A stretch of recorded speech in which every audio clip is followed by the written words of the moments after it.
Hokage, Chronicle of the True Farewell. Hello again, dear adventurers of the multiverse. Thanks for joining us once more on this epic journey. Remember, this story is pure science fiction from our wild imagination, so don't go trying to summon dragons in your backyard. The rights of this amazing novel belong entirely to its original author, we are only the narrators. Do you want more adventures? Show some love to our YouTube channel with a subscription and a like, and if you want exclusive content, our Patreon is waiting for you with open arms. Chapter 176, Immortal Sharingan White Eye of the Eccentric Eye. On the field, in the elegant courtyard, the three men, led by the Uchiha Chi, felt their hearts suddenly leap for some unknown reason. They looked in the direction of the young man's voice and saw Uchiha Chi's Sharingan, a pair so unlike any other Uchiha. Bewildering, cold, and possessing a beauty that shattered common sense. Just the sight of it sent chills down one's spine. These eyes, is this a unimaginable Sharingan? No, something is wrong. The older Uchiha Takagi frowned, narrowed his eyes nervously, and reminded the two people beside him, "Don't be careless, Yadashi. Geez, I have a bad feeling. Everyone use all your strength. Since he only has a unimaginable Sharingan, then we will suppress him with the advantage of 3 Magatama. Yadashi, you hold him back, and I will use illusion. Geez, you use ninjutsu, just like we did in the past." The three of them nodded immediately after receiving the order, and took action at the same time. Uchiha Yadashi drew his sword and swooped down. He walked steadily and moved with the wind. During the dive, his left hand took out 4 kunai from the ninja tool bag at his waist and swung them out. The tail of the kunai carried invisible steel wires hidden in the air, which crisscrossed and collided in midair, strangling Uchiha Chi. Uchiha Chi, with his hooked nose, deep-set eyes, and long gray hair, retreated a step, then, frowning, leaped up and formed hand seals in midair. Fire style, great fire annihilation. He leaned back, gathering a vast amount of chakra in his throat, and with a curl of his index finger, he unleashed a powerful B-rank fire style. A massive column of crimson flame slanted down, instantly blocking all escape routes for Uchiha Chi. The last of the group, Uchiha Takagi, had somehow circled to the side of the battlefield. His footsteps were silent, his movements elusive, employing a silent killing technique similar to that of the hidden mist. He formed hand seals, his crimson eyes lit up, and with his Sharingan pupil technique, he instantly conjured a phantasmal cage. Instantly, the three of them, working together, unleashed 3 attacks, enhanced by the Sharingan's power, ninjutsu, teichi, and illusion, all surrounding Uchiha Chi. Earlier, the old Uchiha Takagi, had said that an ordinary genin wouldn't even last a minute under their siege before being killed. This statement was no joke. It was an ironclad truth. Forget ordinary genin, even elite genin would face the risk of death if caught off guard. However, facing the 3 men's siege, Uchiha Chi simply watched calmly until the attack was about to strike. A fierce look suddenly filled his eyes. In taijutsu and shuriken jutsu, his proficiency surpassed that of the Uchiha 8th generation. In ninjutsu, his combined ninjutsu, transformed into form, could cleave Uchiha Chi's Hohomishi with a single sword strike. In Jinjutsu, his 2 Magatama Sharingan possessed even more powerful illusion abilities than the 3 Magatama Sharingan.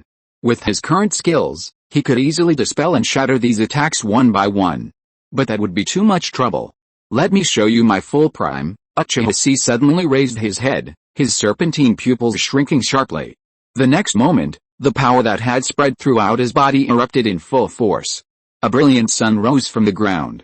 With a slight step, a violent wind roared and surged, a barrier of wind rising in front of Uchiha Chi, blocking the incoming flames and swirling them up, creating a massive fire tornado in the same place. What's that? The pupils of the 3 Uchiha 8th generations suddenly shrank. They were no ordinary ninja. In their Sharingan vision, they could clearly see that within the fire tornado, Uchiha Chi's chakra fluctuations were rapidly changing. A layer of incandescent flame surged from his body, engulfing his entire body in an instant, covering every inch of his skin and then completely burning it away. The fire tornado, carrying with it the fallen leaves, dissipated, revealing behind it a humanoid creature shrouded in blazing white flames, its aura alone enough to scatter the clouds in the sky. No, it couldn't even be called a humanoid. How could this be? This is clearly the half-tailed beast form of the tailed beast Jinchuriki, Uchiha Takagi, a slightly older figure who had experienced the First and Second Shinobi World Wars, immediately recognized this terrifying creature for what it was. While its coloring was off and it lacked a tail, its terrifying power was unmistakably that of the Jinchuriki known as the Forbidden Weapon. Is this what the Great Elder meant by the Hawk's Hope? No, where had he caught a tailed beast? Uchiha Takagi's scalp tingled. He clasped his hands back and unleashed a Sharingan Jinjutsu, attempting to control the half-tailed beast form of Uchiha Chi. Over time, a half-tailed beast Jinchuriki would gradually be affected by the tailed beast's chakra, becoming increasingly violent. If this little guy goes berserk, he'll be completely ruthless. Uchiha Takagi felt a bitter taste in his mouth, and he wished he could whack Uchiha Yoshiro on the forehead with a stick. No, this kid is a tailed beast Jinchuriki. What the hell is the need to shake them up for a trial? Are you crazy, or am I, this old man? His chaotic thoughts flashed through his mind, and as a veteran Uchiha, Takagi instantly activated his Ijutsu illusion. His eyes glared directly at Uchiha Chi in his half-tailed beast form, their gazes meeting. The illusion was instantly activated, and Uchiha Chi froze in his tracks. It worked. Uchiha Takagi breathed a sigh of relief, wiping the sweat from his forehead.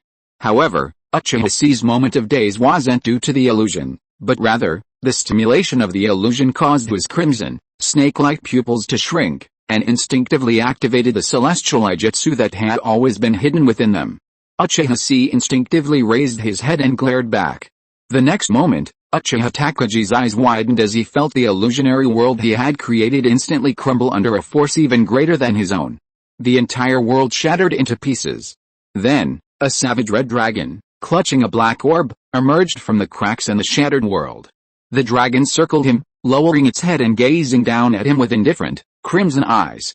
It opened its bloody maw and swallowed the orb in one gulp. Then, a violent white light erupted from its mouth, gushing uncontrollably. Instantly, Uchiha Takagi felt himself engulfed in a blinding white light. Then, a piercing sound rang in his ears, unbearable to his entire body. His vision and hearing were simultaneously tormented by intense pain. The air vibrated, his bones numbed, his senses exploded, and his consciousness blurred. Uchiha Takagi was instantly stunned unconscious by this senjutsu, collapsing to the ground. Before collapsing, he glared angrily in Uchiha Chi's direction, gritting his teeth. This brat really has no respect for elders and young people. No, you're a tailed beast Jinchuriki? You should have said so. Bang! Uchiha Takagi collapsed silently. Uchiha Chi blinked, dazed. Only then did he realize what he had done and what senjutsu his eyes held. Senjutsu Sharingan, White Jiki no Kao. This technique, capable of unleashing the same White Jiki technique once used by the sage Kabuto Yakushi within the illusionary space, inflicts immense pain on the opponent's hearing and body. It also uses air vibrations to paralyze the opponent's senses, causing a numb sensation in the bones and preventing movement. Combined with the Snake Eye Sharingan's 360-degree field of vision, this technique is truly an unstoppable senjutsu. Unless you fight me with your eyes closed, you'll have to pass the White Blade technique test first. Looking at the fallen Uchiha Takagi, Uchiha Chi felt a sense of helplessness. Facing the illusion, he had intended to use his superior illusion experience to counterattack it with a magic mirror world transformation technique. But who knew the old man would be so unlucky as to forcibly devour the Senjutsu Eye technique, the origin of which he hadn't even figured out. Shaking his head, ignoring this minor incident, Uchiha Chi suddenly looked up and saw 4 fiery dragons piercing the white smoke from the sky, fiercely descending. This was the fire-style, dragon flame song technique. Not far away, the Uchiha Yoshiro swooped down at full speed, wielding his ninja sword and stabbing him from behind. Blocked from front and back, the cold blade and the fire dragon danced together. Despite this situation, Uchiha Chi smiled. A mad grin stretched from ear to ear across his half-tailed beast face. He suddenly raised his hand, and dark chakra rapidly poured into his palm. A pitch-black, rapidly expanding Rasengan, as if about to explode, gradually took shape in his palm. Dark expanding Rasengan. Chapter 177, Half-tailed Beast Goes Berserk, Hollow Dog Cannon shows its power. Konoha Earthquake. In the center of the courtyard, Uchiha Chi's eyes narrowed. Raging dark chakra condensed into the shape of a Rasengan in his palm, and the chakra began swirling wildly around the center of the Rasengan. With his current control, he couldn't contain or compress it. From the moment it took shape, the deep, dark Rasengan spontaneously began to expand uncontrollably. However, Uchiha Chi had no intention of controlling it. He used this opportunity to test whether the expanding Rasengan could replace the tailed beast ball and fire a hollow dog cannon. Standing in the sea of fire, he slowly raised the expanding Rasengan in his hand. Then, with his half-tailed beast maw stretched to his ears, he swallowed the exploding dark Rasengan in one gulp. The next moment, raging dark chakra erupted from his body. Rage, pain, emptiness, frustration, jealousy, fear, countless negative emotions instantly filled Uchiha Chi's heart, giving rise to a desire to destroy everything. His throat, chest, and abdomen suddenly expanded, stretching Uchiha Chi like a balloon. Cracks appeared on his skin as the accumulated power within him overflowed, forcing him to fall to the ground to regain control. At that moment, 4 fire dragons in midair suddenly slammed down in front of him. The dragons exploded, their intense heat and impact instantly sending Uchiha Chi, swollen like a ball and unable to dodge, careening 3 times into the white sand of the courtyard, leaving a thick furrow.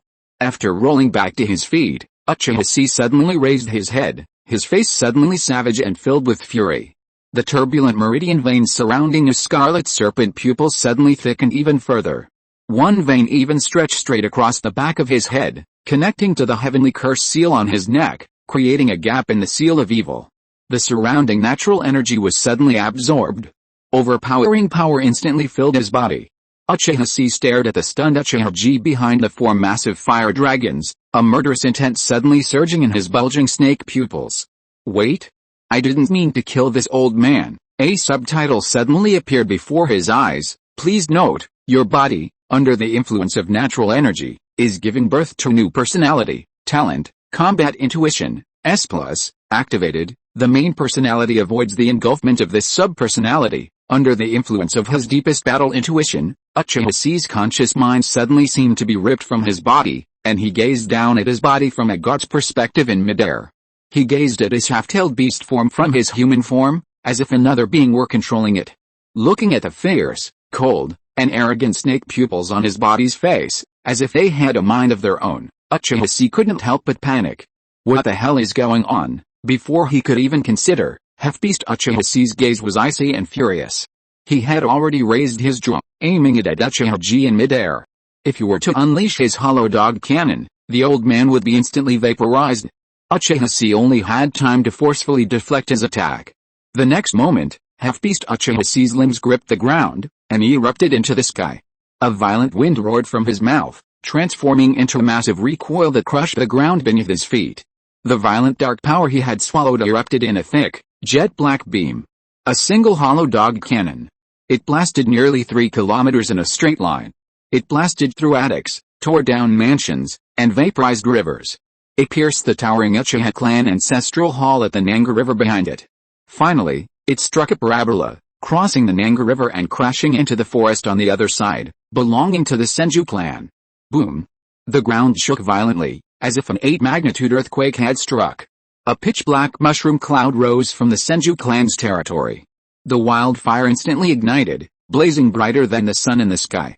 Returning to its original location, the mere aftermath blasted Uchiha Chi, who had brushed past, high into the air, flinging him into a pond 100 meters away.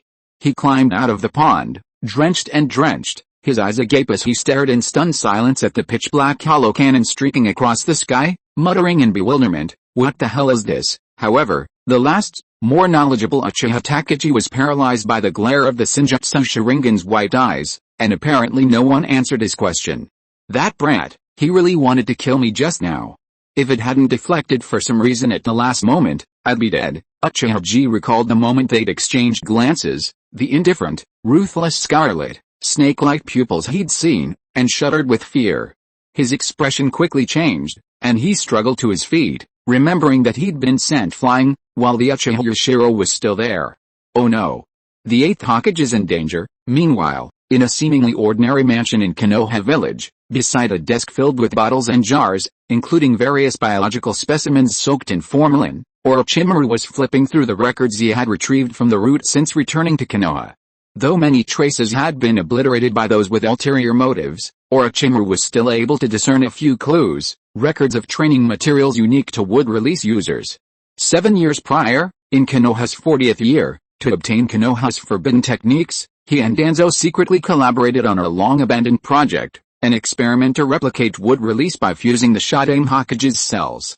He had originally thought this experiment was just a ridiculous attempt, but now, it seemed, Shimura Danzo had hidden something interesting. The seal is far from perfect.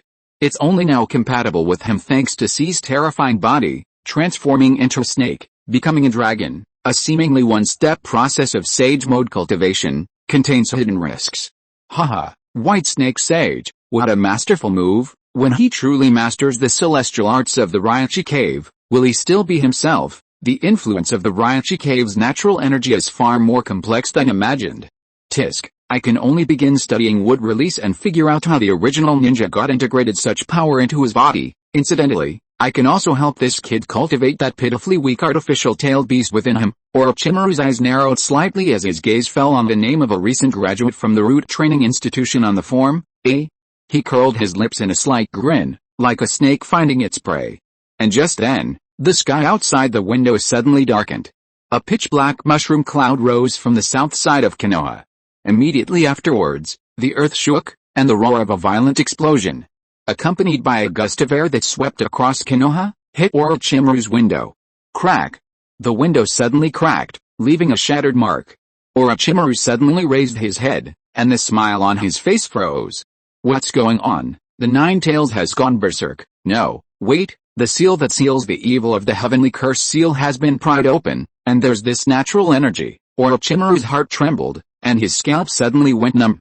He looked in the direction of the explosion and saw that it was actually the direction of the Senju clan's territory, and next to it was the clan territory of the Uchiha clan. Remembering that today was the day his beloved disciple would return home, Orochimaru's face couldn't help but twist. Uchiha Chi, what have you done again? Chapter 178, All parties are shocked. Crush the dragon personality. Beneath the massive Hokage rock, the Hokage building stood, a circular earthen building with a broad, flat, white roof. At that moment, the third Hokage of Konoha village, Sarutobi Hiruzen, stood atop the building, gazing out at the magnificent scenery of Konoha village as Minato Namikaze reported the actual battle situation in the Land of Rain. Hokage-sama, this is the entire story. The greatest contribution in this battle was undoubtedly made by the Konoha surprise attack force led by Uchiha Shinichi and Uchiha Chi. Their surprise attack enabled us to capture Ebizo's head and obtain countless confidential intelligence, which facilitated our subsequent offensive. Sarutobi Hiruzen tapped his pipe on the railing, frowning slightly.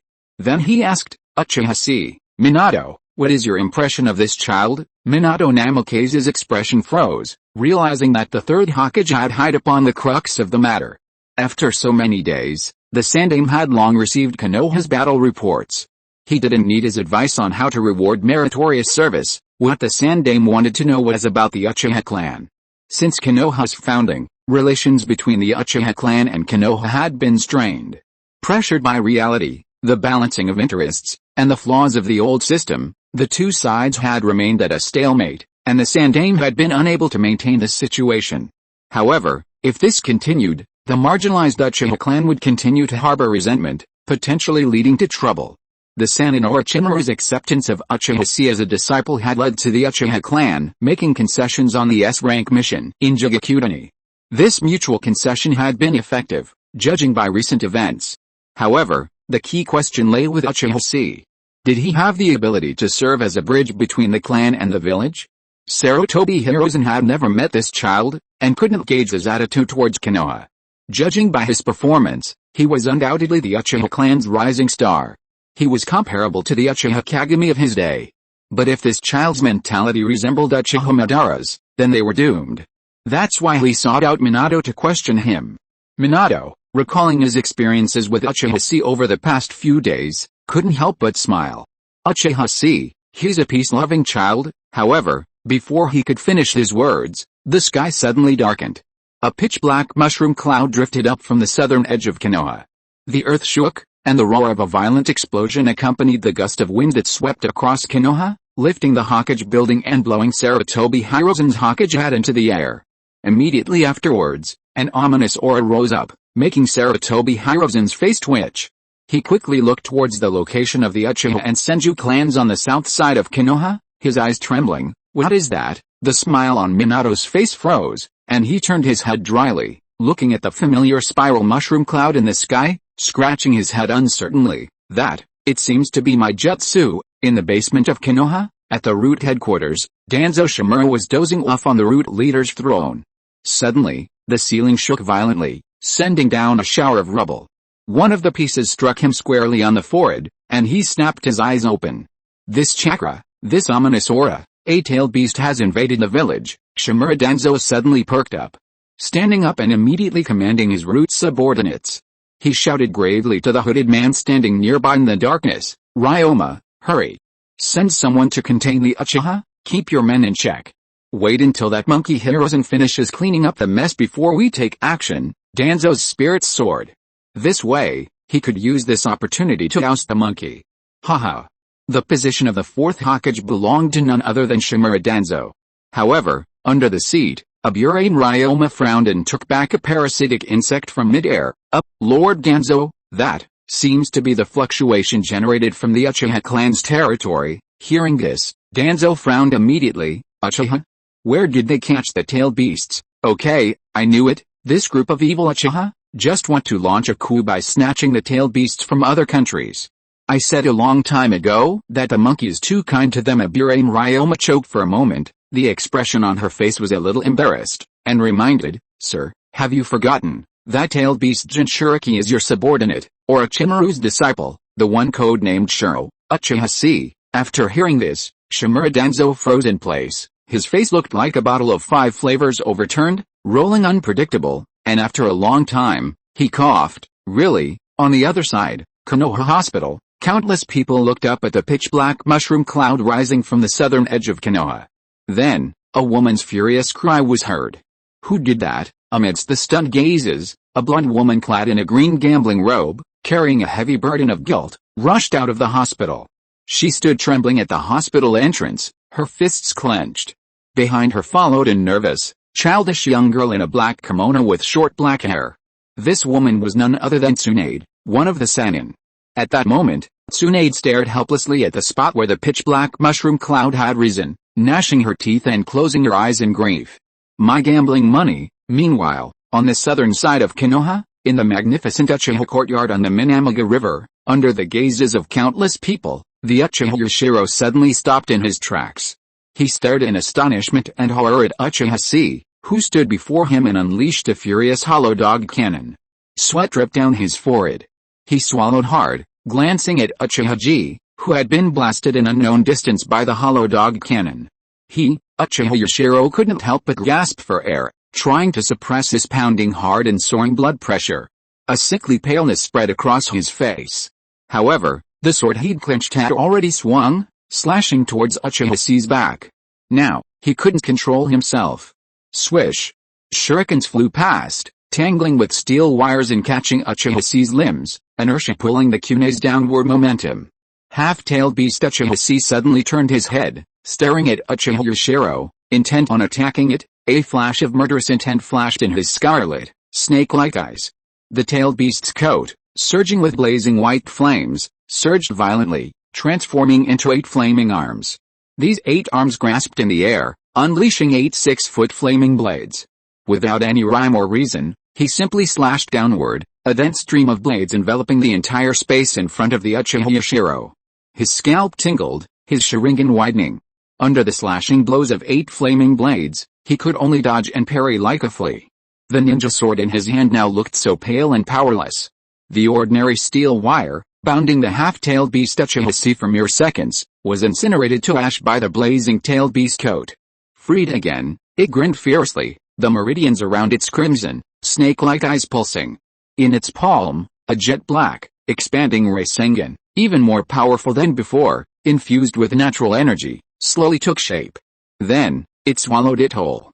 Immediately, its body expanded again, its limbs tucked to the ground, its jaw lifted, and its mouth widened.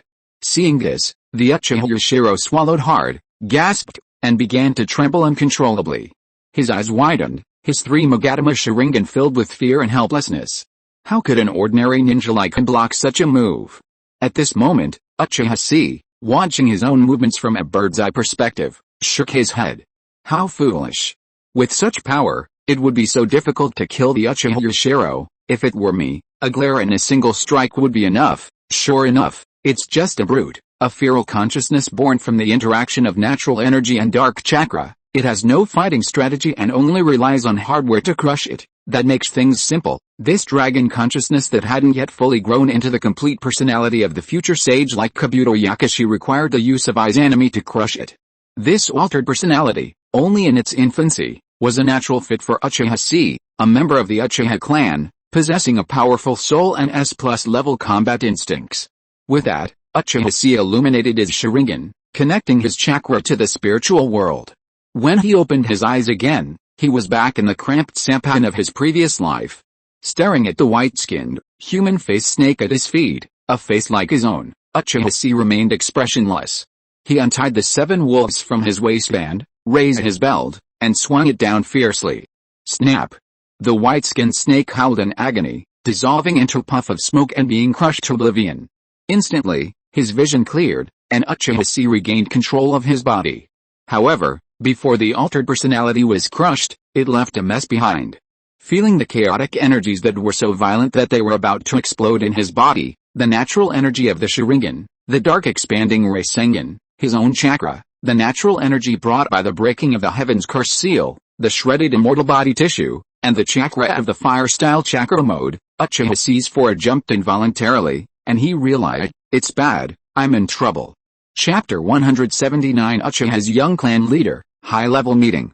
The various forces that had been pried into his body accumulated and expanded. Instead of merging into Senjutsu chakra, they were directly infused with violent natural energy. The result was that at this moment, the dark expanding Rasengan, swallowed by Uchiha Chi, began to frantically draw upon his own chakra, even the chakra belonging to the zero tail within the 8 trigram seal. It spun furiously. It spiraled out of control, spiraled into violence, expanded, and transformed into pure destructive force. Uchiha Yoshiro's despair grew even deeper. A blast like that would melt him even by the slightest touch? The thought made him want to slap himself hard. The great elder must have had his reasons for doing this, so why was he so desperate? Uchiha Yoshiro couldn't believe it. This kid was only 12 years old, so why? How could he be so powerful? And now, it was out of control. Even he was going to be in trouble. At this critical moment, Uchiha Chi's eyes suddenly regained clarity. Feeling the chaotic state within him, he felt a wave of helplessness, tears welling up in his eyes. There's nothing else I can do. I'll just have to set off some fireworks. Ultraman Cyber, may the Buddha bless me, and I hope nothing gets blown up this time. I really can't afford the damage. He immediately deactivated his Sharingan, severing the natural energy channels that continuously flowed into his body. This allowed him to temporarily regain some control of his body. Then, he abruptly yanked one of his arms from the ground and lashed out with a powerful punch, striking his jaw. The blow sent him flying, his body bloated like a balloon, and he landed on his back like a tortoise on its back. He forcibly redirected the trajectory of his hollow dog cannon once again, his head tilted back, his mouth gaping in horror at the sky. Boom!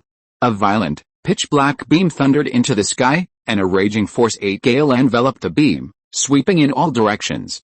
In an instant, the elegant Zen garden was torn to smithereens.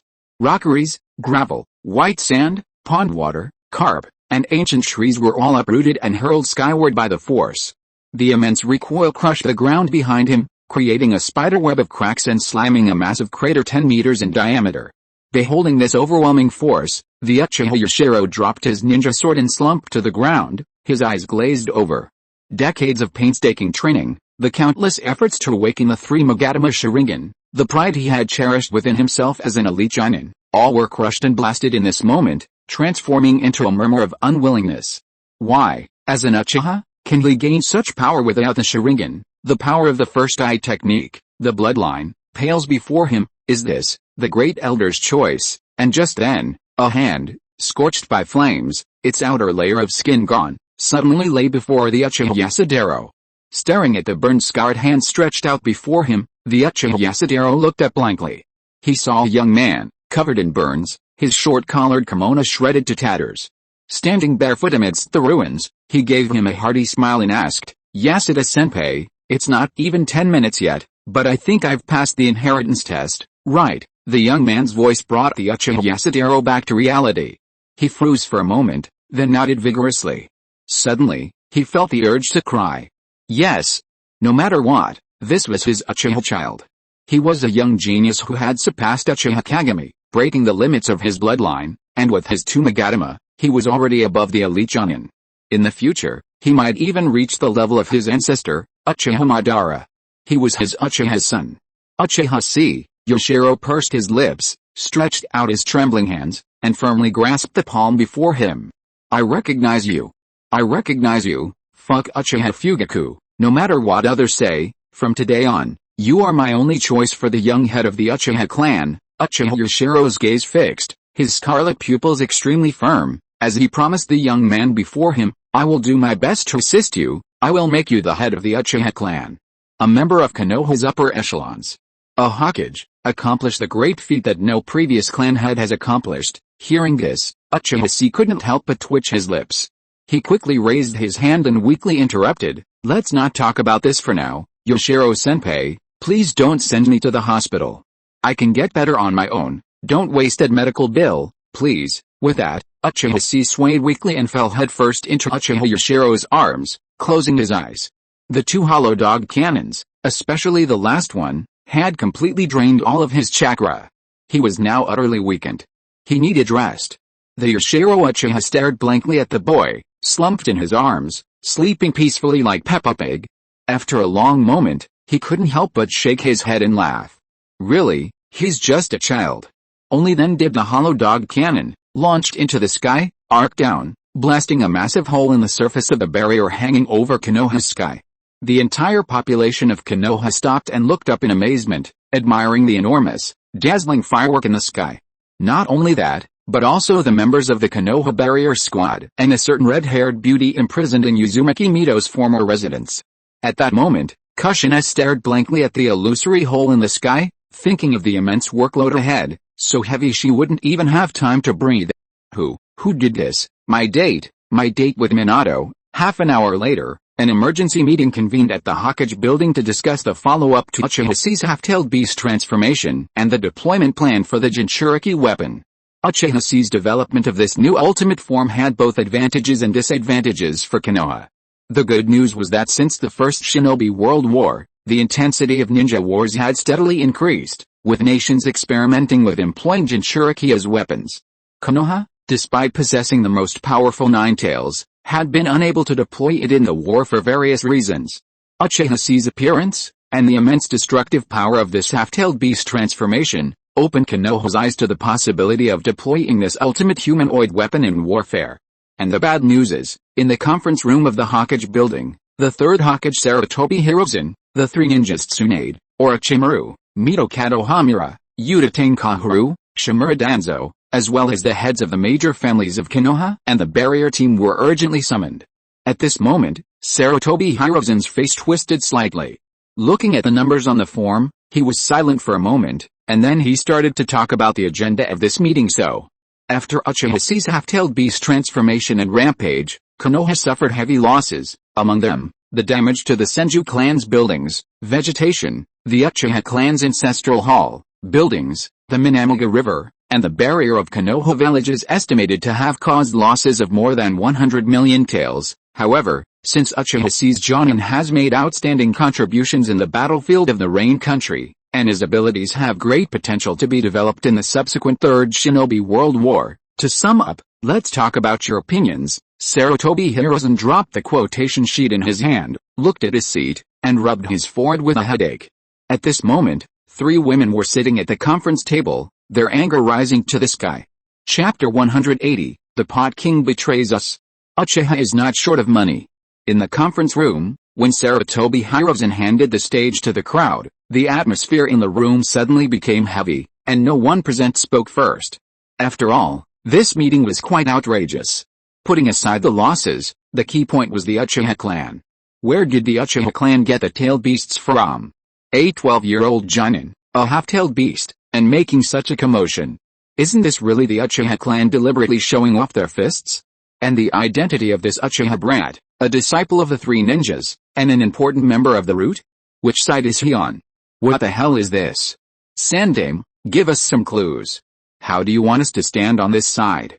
At the conference table, the clan leaders, both large and small, were stunned. They looked at the Sandaime, then at the taciturn Danzo, then at the Uchiha Eighth, who, since Uchiha Fugaku and Uchiha Setsuna were absent, represented the Uchiha clan. His expression was unpredictable, a sly grin playing on his lips. What had happened to this world? In a situation like this, shouldn't Danzo be the first to rise up and vigorously refute and smear the Uchiha clan? Damn, why wasn't he moving? Finally, with no other options left, everyone turned their gaze to Orochimaru, who sat at a side table, leaning on his hands, lost in thought. Your apprentice, why don't you come up and say a few words? Orochimaru, meanwhile, looked constipated. He stood up and demanded compensation on the spot, 100 million at that. Did he really think he was a fool? Or did he think updating his lab equipment was free for his experiments and scientific research? Not to mention that, thanks to that idiotic brat Uchiha Chi, Orochimaru recently opened a new cell research facility and updated it with a host of new centrifuge equipment, vacuum pumps, new PCR machines, real-time cell analyzers, polymer carriers and transfection reagents, cell blasters and extraction solutions, protein assay reagents and photometers, and cell proliferation reagents. He's broke. Even if Orochimaru were to become Boku Damaru, he wouldn't stand up today. No one would be able to stop him. And just then, bang! The conference table was slammed with a loud bang. Everyone perked up at the sound. With that kind of force, that sound, could it be Princess Tsunade, one of the three ninjas, stepping forward? After all, she was the primary victim of this incident. And when everyone looked up, they were stunned. The person standing up was none other than Kaoru Uchiha, the only female member of the Konoha Council of Advisors. Despite her advanced age, the old woman's voice remained resounding. With a stern expression, she turned to Sarutobi Hiruzen and shouted coldly, no matter what, using something as insane as half-tailed beast mode in the village, and causing such significant damage, that's too much, Sandaime, this must be severely punished. Even if he's Konoha's new Jinchuriki, I propose that Uchiha Tsurugi be immediately imprisoned in Shadow Rock Prison, and placed under 24-hour surveillance to punish him for the damage he's caused Konoha and prevent him from causing further unrest. Everyone's expressions shifted after hearing this, but after a moment's reflection, a sudden realization dawned on them. Of Konoha's three advisory elders, Uchiha Kaoru had always been in charge of finances, while Mitokado handled day-to-day administrative matters. This was a well-known fact to everyone. Furthermore, Uchiha Kaoru was the nominal head of the barrier squad. She and the Sandaime's wife, Sarutobi Biwako, were both skilled in medical ninjutsu, but Sarutobi Biwako had been transferred to Konoha Hospital, leaving her with the next best option, serving as the nominal head of the barrier division. Uchiha Chi's detonation of Konoha's barrier had caused both significant trouble for the division and a significant financial hole. It would be strange if Uchiha Kaoru didn't cause trouble for him. At this moment, Kushina, who was sitting in the barrier division, heard this and immediately stood up. She wore a forced smile, her red hair moving silently like a fiery chili pepper. Then, with a smile, she added, Third Dame, I think it would be most appropriate to leave this brat in my care. I will teach him how to become a qualified Jinchuriki. Though the woman spoke with a smile, everyone felt an inexplicable chill in their hearts, and they shrank slightly. Sarutobi Hiruzen pondered for a moment, stroking his chin. His eyes lit up, and he agreed that this was a good idea. Although it's unknown where the Uchiha obtained the tailed beast, handing it over to Kushina, who's skilled in sealing techniques, along with the presence of the Anbuan barrier squad members guarding Kushina, is undoubtedly the safest approach. And Kushina's remarks were exactly what Uchiha Kaoru planned. Everyone knows that Uchiha Chi will be a hot commodity. Putting aside the issue of compensation, the mere status of a Jinchuriki can bring enormous political capital to her side. On the way here, she used rhetoric to instigate Kushina and reach an agreement, so that she could play the good cop and the bad cop, and then take down Uchiha Chi. As for compensation, she's already played the good cop. As a victim, why should she pay any more? This money is, of course, Konoha's legitimate and normal expenses. Sarutobi Hiruzen pondered for a moment. Seeing no one else speak, he frowned. Not wanting to be the scapegoat, he looked up at Uchiha Kaoru and, with a frown, brought up the past. Kaoru's suggestion makes sense. Even if he's a Konoha hero, he needs to be imprisoned for a while as a warning. How about this? Let's compromise Kaoru and Kushina's suggestions. Sentence Uchiha Tsutomu to 3 years in prison, then hand him over to the KK squad in Anbu, and let Kushina teach him. Sarutobi Hiruzen paused, turning to look at Udatane Kaharu. And, about the loss, Udatane Kaharu frowned, gritted her teeth, and was about to take the responsibility. As a senior financial official in Konoha, while this money might be difficult for her to manage, it would be a good political asset to buy a Jinchuuriki. Just at this moment, just as things were about to be settled, an unexpected person suddenly stood up. Ridiculous. Shimura Danzo slammed the ground with his cane, stood up, and stared coldly at Udatane Kaharu. I object. Huh? Seeing this scene, everyone's eyes widened. Danzo, actually speaking up for an Uchiha. And what Danzo said next made everyone drop their jaws. He leaned on his cane, coughed, and then said with a dark face, it is true that Uchiha Chi was wrong to use the half-tailed beast transformation in the village, but he did not harm the villagers of Konoha. What's more, he is only a 12-year-old child. He is a genius who can control the tailed beast to this extent at this age. He suddenly narrowed his eyes, looked at everyone coldly, looked at Udatane Kaharu, looked at Uzumaki Kushina, then he snorted coldly and continued, are you going to treat a child like this? Imprison, torture, or give it to this brainless woman to vent your anger? Have you forgotten the ideals of the first Hokage? Not to mention, Uchiha Chi also made great contributions on the battlefield. Treat a Konoha hero like this. Treat a 12-year-old child like this. Danzo looked at the Sandaime at the head of the seat with a sad face, slammed his cane, and reprimanded in a deep voice, Hiruzen, doesn't your conscience hurt? He swung his cane again, pointing it directly at Udatane Kaharu. And you, Udatane Kaharu, what you're doing is nothing short of animalistic, short-sighted and vulgar. I'm ashamed to be associated with you. We shouldn't punish a genius like this who can master the power of a tailed beast at just 12 years old. Instead, we should highly commend him. Danzo's scolding, accompanied by the thud of his cane on the floor, resounded throughout the conference room. The expressions on everyone's faces became more dramatic at this moment. His words were reasonable, but when these words defending the Uchiha clan came from the mouth of an old man who hated the Uchiha clan so deeply that he wished to tear its flesh and bones apart, everyone was shocked. What on earth had happened to this world? Why had it become like this?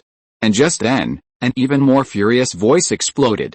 Award a lunatic Uchiha who blew up my house. You're kidding? Don't think I don't know that Uchiha Chi is from your root. No villagers were harmed. Wrong. Has anyone asked me how I feel today? For the damage to the Senju clan's land, you, Shimura Danzo, must pay me tenfold compensation. Bang! With a resounding thud, the conference table was shattered, the floor piercing through it. A blonde woman in a green gambling robe, with a huge, evil aura on her chest, suddenly stood up, glaring at everyone present like a raging lioness. And below, watching Tsunade rise in anger, the Uchiha seat suddenly broke into delighted smiles that said, I'm so fucking ecstatic, and they had been waiting for this moment. The Uchiha Yoshiro immediately stood up, his face turning a pale blue as he tried to hold back his laughter, and he stood up with a solemn expression. He waved his hand and closed his eyes sadly. Just like that, Uchiha Yoshiro said with great sympathy, Sama Tsunade, all losses of the Senju clan will be paid by me. The Uchiha? The Uchiha, am not short of money. In addition, Uchiha C has been sent to Konoha Hospital. He is seriously injured and dying because of the half-tailed beast. We, the Uchiha clan, also want to ask Konoha's best doctor, Princess Tsunade, please go and save him. After all, this is about Konoha's second-tailed beast. I believe Lady Tsunade will not stand idly by. The checkbook is here, just fill in the medical expenses. After that, Uchiha Yoshiro threw a checkbook in front of Tsunade, and then decisively got up on the spot with a group of Uchiha and rushed out the door. The next moment, outside the door, Chapter 181, Orochimaru was hit by a boomerang, and I became an evil Uchiha?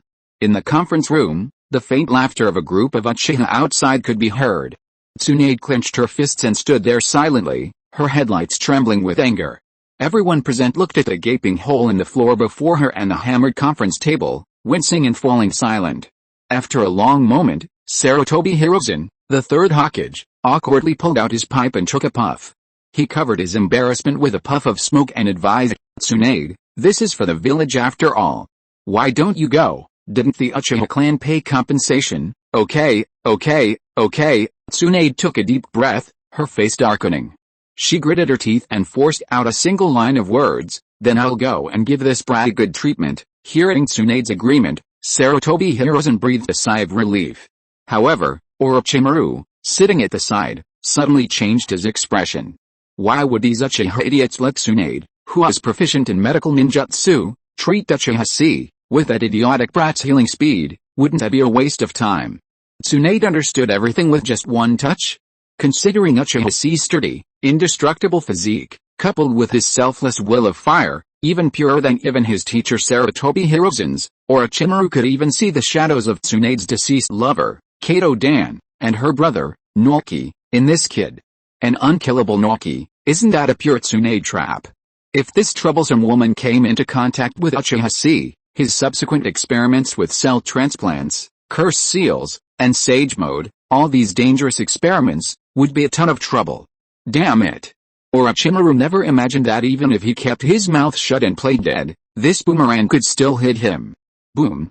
With this thought, Orochimaru could no longer sit still. He stood up suddenly and said in a deep, hoarse voice, Tsunade, I'll go with you. He must not let Tsunade know that his apprentice was actually a hot-blooded fool. Uchiha Chi must be a greedy, arrogant, presumptuous, and arrogant Uchiha brat. Huh?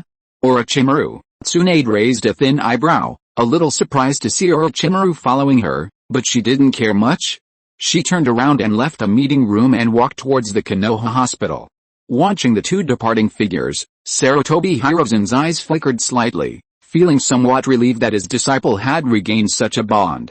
He murmured, Orochimaru, you seem quite concerned about this disciple. What kind of child is this Uchiha Chi? It seems I'll have to make time to meet him, too. These words were overheard by Danzo Shimura, who had just taken a seat beside him and whose butt wasn't even warm yet.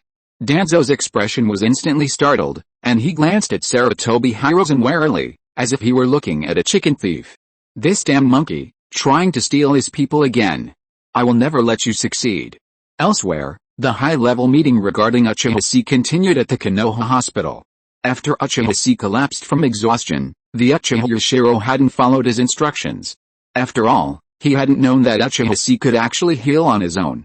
Upon seeing his horrific burns, he quickly summoned his clan members to transport him to the Konoha hospital and sought treatment from Konoha's best doctors. Just as Uchiha Chi regained some consciousness, he felt his eyelids being pricked. He opened his eyes to see a slender, white hand with rose-red nails prying aside. Behind the hand, a mature, feminine face emerged, with flowing golden hair, a bluish-purple mark on the center of her forehead, thin, short, light yellow eyebrows, bright brown eyes, and pale red lips. Uchiha Chi immediately recognized her, Tsunade Haim, one of the Sannin. Tsunade frowned, shaking her head at the results of the chakra contact test. This demeanor, that look, was like a doctor looking at a terminally ill patient. Uchiha Chi couldn't help but feel a surge of joy. He wondered if something had gone wrong. Was his body, crammed with a tangled web of forbidden techniques, finally giving way? Could he be scamming his insurance again? This prompted Uchiha Chi to ask, Doctor, how am I? Tsunade curled her lips, raised her head, and frowned. Tisk-tisk. Uchiha Chi's eyes widened slightly, awaiting the next piece of good news. Tsunade, expressionless, uttered the unfinished words, if you had come any later, the wound would have healed. Uchiha Chi blinked, a flicker of indignation crossing his face. He finally realized this woman was playing a trick on him. Tsunade smiled, but fortunately, I got here quickly. How about it, kid? Have you figured out how to pay for the consultation with the most expensive doctor in Konoha? Both credit card and cash are acceptable. Hearing this, Uchiha Chi's eyes widened. How much? Seeing this expression, Tsunade couldn't help but curl the corners of her lips. Just as she was about to raise her white fingers to continue to scare this Uchiha kid, a hoarse voice interrupted her action. Okay, Tsunade, stop playing. How is his condition? Hearing this voice, Uchiha Chi turned around and saw his dear teacher Orochimaru in the dark corner of the ward. He was wearing a black kimono, standing there with his arms hanging down, staring at this side with a pair of golden snake eyes.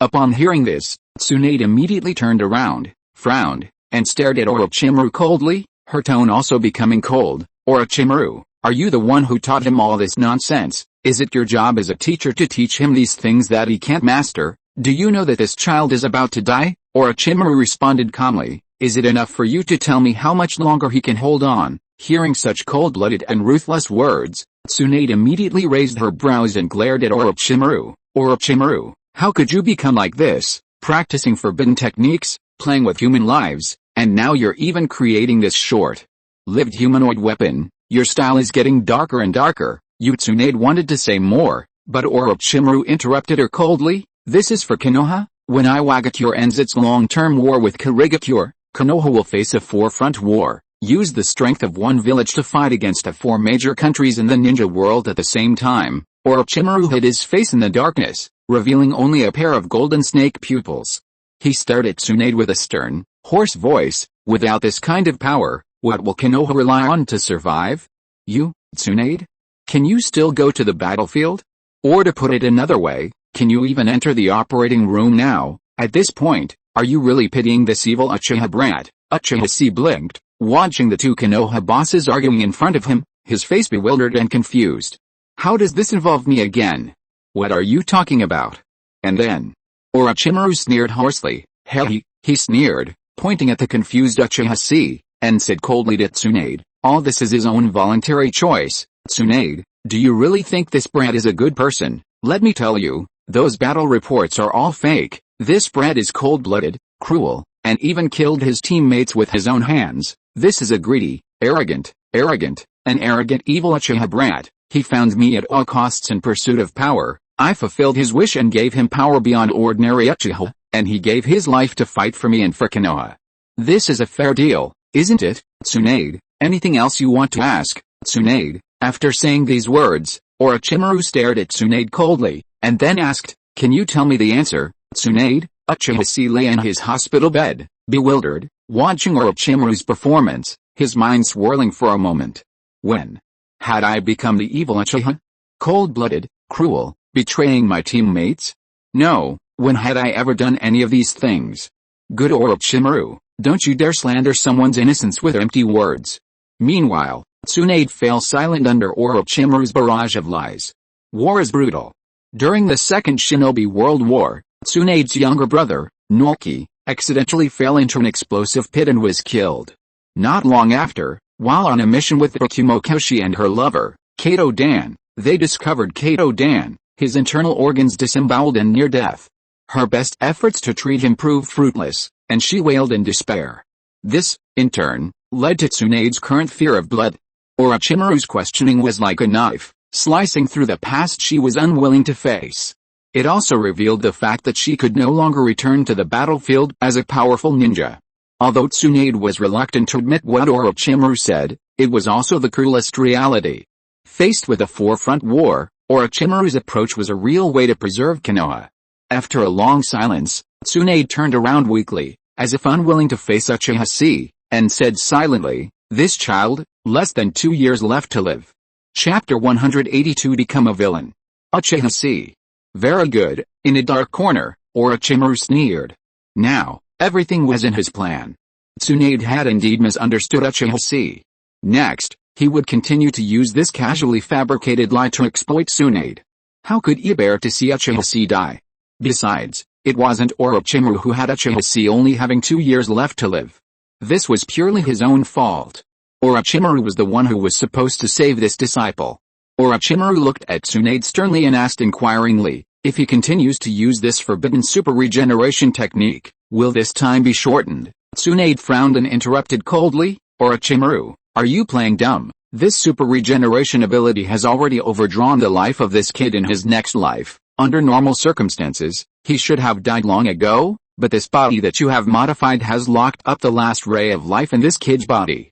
Isn't the super regeneration ability he is using now compensating for the artificial tailed beast you implanted in his body? How bold, using such a forbidden technique and forbidden power to create such a monstrous body, Orochimaru, you?" Orochimaru raised his eyebrows, ignoring Tsunade's accusations, and continued, "I don't have time to listen to your accusations now, Tsunade. You have to understand that this is all for Konoha. You don't want the village founded by your grandfather to be destroyed, do you?" Orochimaru paused, then asked, "So, what you're saying is that his immortality creates an insurmountable deadline for him, a line that can only be broken by his own cells reaching the end of their lives?" Tsunade frowned, looking at Orochimaru in surprise.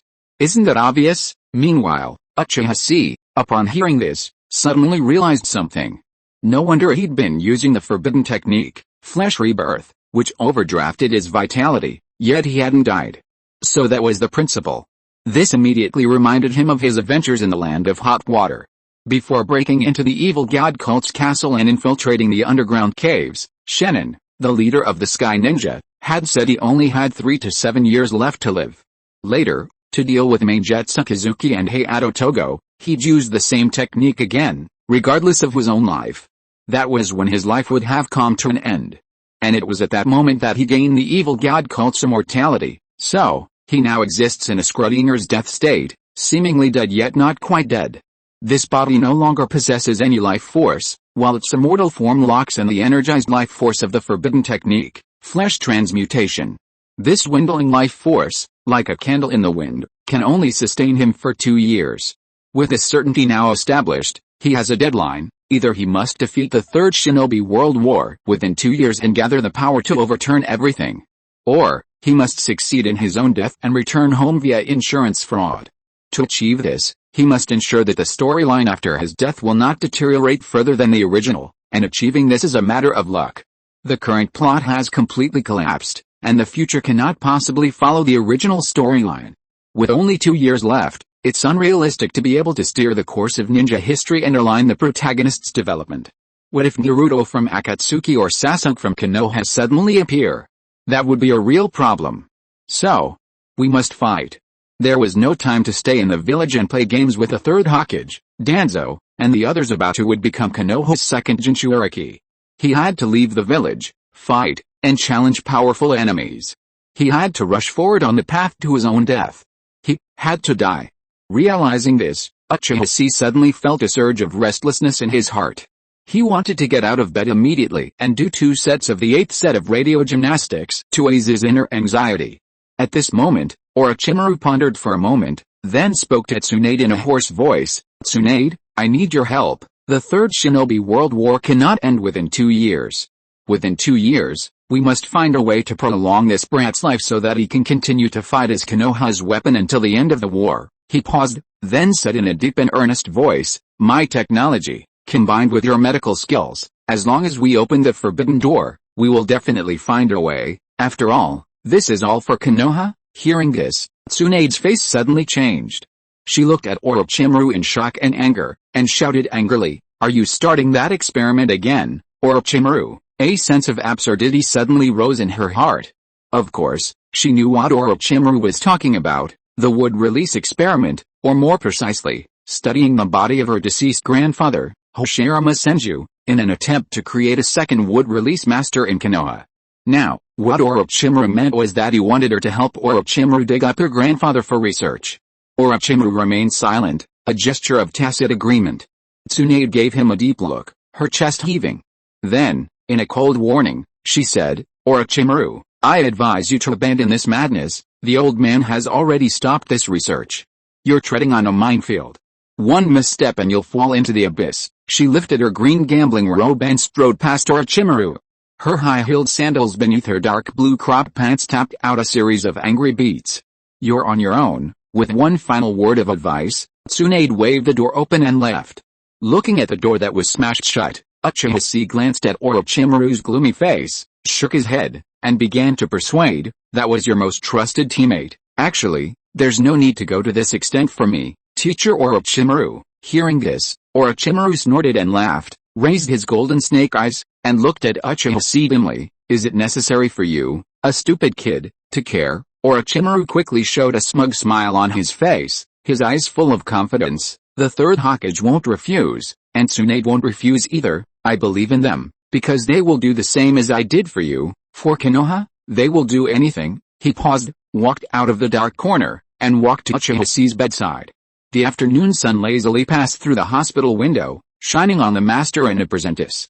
Orochimaru narrowed his golden snake eyes, pressed a slap on Uchiha Chi's fluffy hair, lowered his head, and asked in a low and hoarse voice, "So, see, do you understand what you have to do?" Uchiha Chi was stunned, thinking, "What are you talking about? What should I understand?" Looking at Uchiha Chi's confused expression, Orochimaru frowned. "Are you stupid? You have to engrave every word of the lie I just made up in your heart, because that will be the truest truth." Uchiha Chi scratched his head in sudden realization. thinking that Orochimaru must have his reasons for doing this. Orochimaru shook his head and simply said it more clearly, even if it's the Zero Tails, you're still a tailed beast. Konoha won't send you to the battlefield unless it's absolutely necessary, so, you need such a lie, you don't have much time left. It would be a waste to keep you in the village. Only by sending you to the most dangerous battlefield can you achieve the greatest results. This is the choice that best suits Konoha's interests, only in this way can we convince the higher-ups to let you leave the village. Orochimaru showed a mischievous smile on his face, looking directly at Uchiha Chi with interest. For this, my disciple, you have to hide your integrity and kindness, hide your firm will of fire that is willing to sacrifice yourself for others. You want to become a villain, you want to become a shameless, greedy person who makes a devilish deal with me for power, evil Uchiha. If you are listening to this novel on a channel other than Fanfic World, it means it was downloaded and re-uploaded without effort. We warmly invite you to visit our channel, Fanfic World. There you will find the original version of this story and many other novels of various genres. We look forward to seeing you dive into a world of incredible novels. Chapter 183, Curse Seal and Zero Tail Enhancement Plan. Danzo is here to invite you. Evil Uchiha. Upon hearing Orochimaru's words, Uchiha Chi's eyes widened slightly, his mind racing with thoughts. The first role model that came to mind was his evil brother, Obito. Was he supposed to kill his teacher, bomb Konoha, and overthrow the ninja world? But his 9 years of compulsory education wouldn't allow him to do anything like that. After all, Obito's lack of education was a problem, but wouldn't it be a bit uncivilized for a civilized person like him to use such methods? Besides, his teacher was Orochimaru. How could I possibly kill such a thing? He had already completed one of the latter two tasks, and was about to do the other. Besides, he had no grudges against Konoha. Konoha's greatest villain, Danzo, probably wouldn't even look down on his unimaginable Sharingan. What was he supposed to do? Was he supposed to show off his Zero Tail to Danzo, tempting him to make a mistake and then using it as a trap? Thinking of this, Uchiha Chi raised his head, frowned, looked at Orochimaru, and asked seriously, Orochimaru, what should I do to be considered an evil Uchiha? Orochimaru raised his eyebrows, and a hint of mischief flashed in his eyes. He paused, and then said hoarsely, for example, follow your heart, ignore the eyes of the world, and do something you wanted to do but couldn't do before. Upon hearing this, Uchiha Chi's body shook and his eyes lit up. You mean, I'm going to the root headquarters now, transforming, and using a hollow dog cannon to kill Shimura Danzo, who has been targeting my Uchiha clan? To be honest, I've disliked this old man for a long time. Kill him. And then push you, teacher, to inherit the position of root leader. Then you and I, master and apprentice, will control the root. Wouldn't it be wonderful? This plan is quite feasible. Danzo certainly doesn't have the Sharingan on his arm to activate Ai's energy. At most, he only has a 3 Magatama Sharingan in his right eye. Combined with his wind style, summoning beasts, and sealing techniques, he might not even have Ai's energy. At this level, he's roughly equivalent to a Supreme Ebizo. As long as Uchiha Chi is fully equipped, he has a pretty good chance of killing him. Hearing this, Orochimaru fell silent for a moment, unsure how to respond. When had that old Danzo offended this brat? After a moment's contemplation, a smile of amusement suddenly crossed his face, and he chuckled hoarsely. That might not be so bad. There's the risk of becoming a traitor, but that's okay. With me here, you can give it a try. But, he was currently facing a significant funding gap for his upcoming wood-style experiment, and needed to seek investment from the Danzo boss. He didn't want to abandon the donkey until he had some initial results. Orochimaru glanced at Uchiha Chi, and said lightly, Danzo is still useful now, and you can't beat him in your current state. This old guy has some killer moves. Even I will find it difficult to deal with him. You need some time to practice. I used the evil sealing seal to reinforce the heavenly curse seal, and use the 4 symbol seal to seal your Sharingan that can absorb natural energy. Before the next battle breaks out, you have several exercises you must complete. Orochimaru narrowed his eyes, pulled out a scroll from his arms and threw it into Uchiha Chi's arms. Uchiha Chi picked up the scroll, unfolded it, and saw a line of large characters. Records and methods of the suppression experiment of the heavenly curse seal. Once unfolded, it contained rows of bloody, cruel, and inhumane experimental records, as well as the effects of various experiments on the heavenly seal. When you turn to the end, You can find that Orochimaru at this time already had some preliminary analysis of how to use the Heavenly Seal, such as how to eliminate most of the side effects and fully activate the Cursed Seal 1 form, as well as some ideas about the Cursed Seal 2 form and the True Sage mode. However, this part of the content will not be completed until Orochimaru obtains Jugo, who is born with the ability to become a sage. You have already advanced in developing the Heavenly Seal to the second form of the Curse Seal, and it is the form closest to the Sage mode of the Raichi Cave, but your method is really too chaotic. You need to learn how to control this power accurately. Orochimaru frowned and instructed, don't contact the group of Sage Snakes in the Raichi Cave for the time being. I have a better way to help you master the Sage mode in one step, and the first step requires you to perfectly master the power of this seal. This scroll contains several methods that can further integrate the seal with your body and reduce the burden of natural energy on the body. Uchiha Chi raised his head in surprise and asked, anything else? Orochimaru nodded and said calmly, the second is the wood release experiment. You also heard that you now have less than 2 years left to live. If you want to prolong your life, the only way is to expand your body, but this is not something that can be done in the short term. Even with your physical condition, Orochimaru exhaled heavily and said in a deep voice, preliminary cell-fusion experiments using your tissue have been conducted over 300 times, all of which have failed. However, we have an unexpected result. Hoshirama's cells, after dozens of iterations, can be used as the breeding material for the young Zero Tails within you, helping it to grow rapidly. Uchiha Chi was slightly taken aback. This would solve his long-standing blue deficiency, and he wouldn't have to collapse after firing 2 hollow dog cannons. The Zero Tail's chakra capacity could potentially rival that of a true-tailed beast. This would undoubtedly be a significant improvement for Uchiha Chi. That's all for now. I'll use the summoning snake to communicate with you about the tailed beast cultivation later. Orochimaru said this, then suddenly narrowed his eyes and looked toward the door. At that moment, through the window in the door, he could see 2 dark figures suddenly appear outside. Looking at the 2 uninvited guests, Orochimaru chuckled hoarsely. Isn't this a coincidence? See, then let me see if you can become a qualified villain. Orochimaru licked his lips with his tongue, then raised his hands and formed hand seals. First, he pressed his palms together, then formed a series of hand seals. Yin Mao Si Wu Wei Yu Yin Mao Si Wu Wei Yu Yin Mao Si Wu Wei Yu Su Zi. Then, he raised his hand and pressed it against Uchiha Chi's neck. Sealing Evil Seal, release. 4 Symbol Seal, release. Instantly, Uchiha Chi felt 2 invisible shackles disappear from his body. Then, Orochimaru pulled a needle filled with an unknown green liquid from the sleeve of his kimono and handed it to Uchiha Chi. He chuckled sinisterly, a glint in his eyes. Take it and show our investors, what is a villain, and what is a humanoid weapon. With that, Orochimaru sneered and vanished from the room in an instant. Then, bang! The door to the ward was flung open.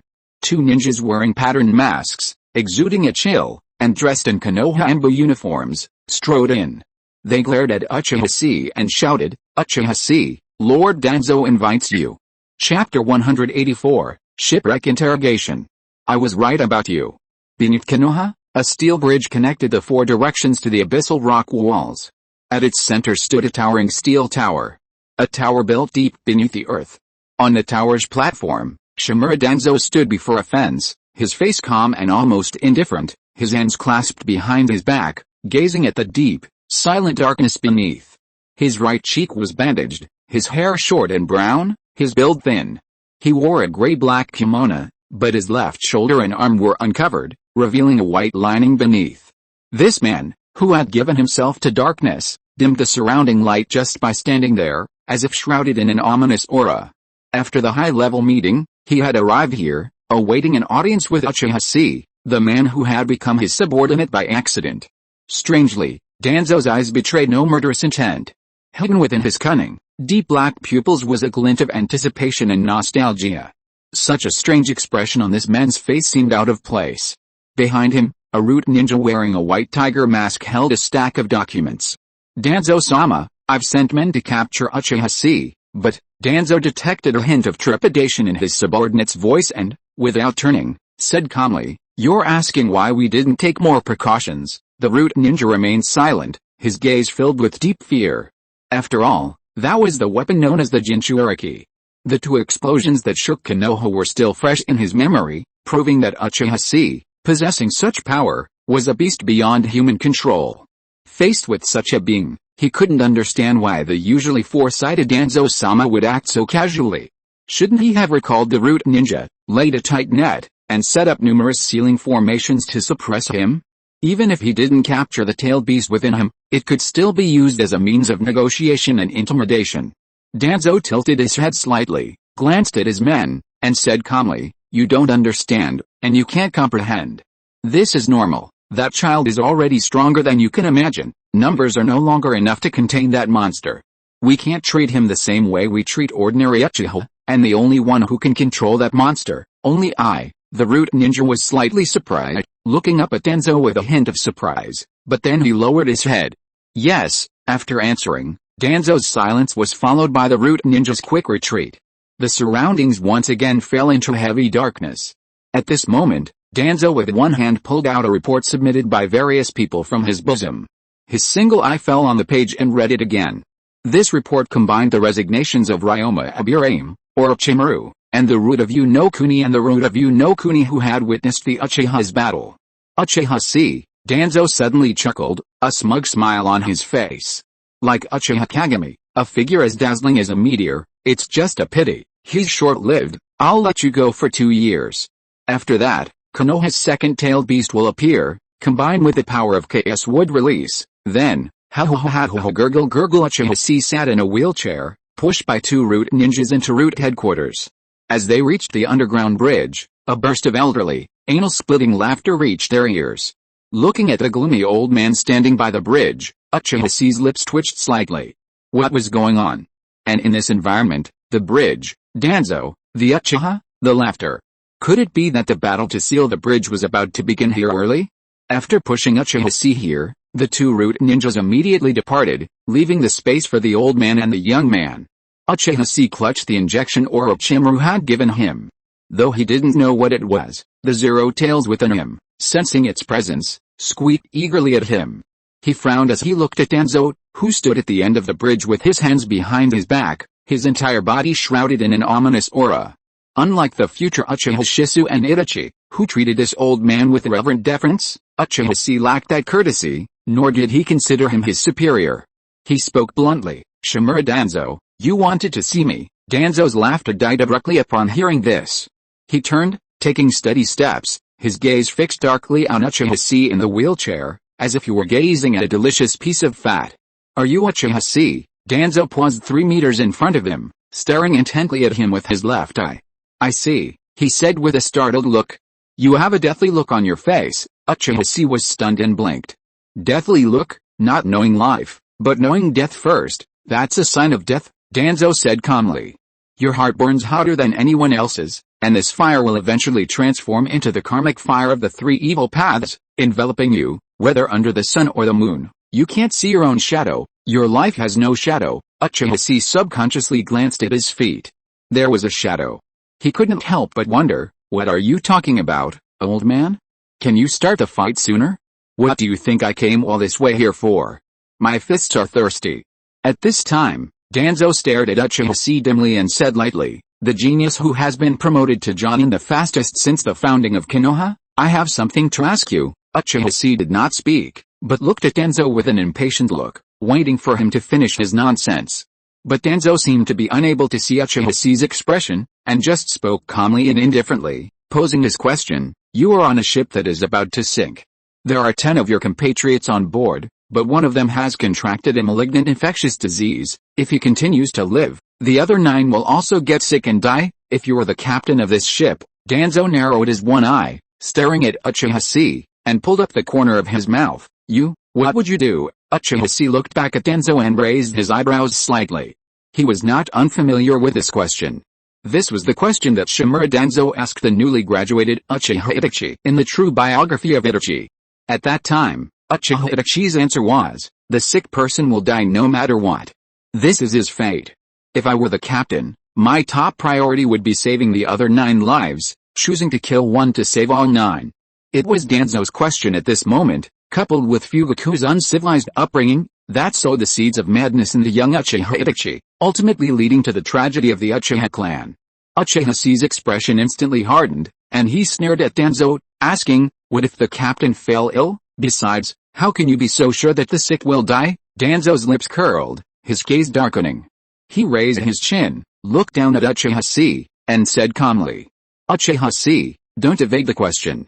With such power, you should understand, reality is a cruel binary choice. Tell me, what would you do? Uchiha Chi smiled faintly, raised his hand, and pulled out the injection he had been holding in his palm.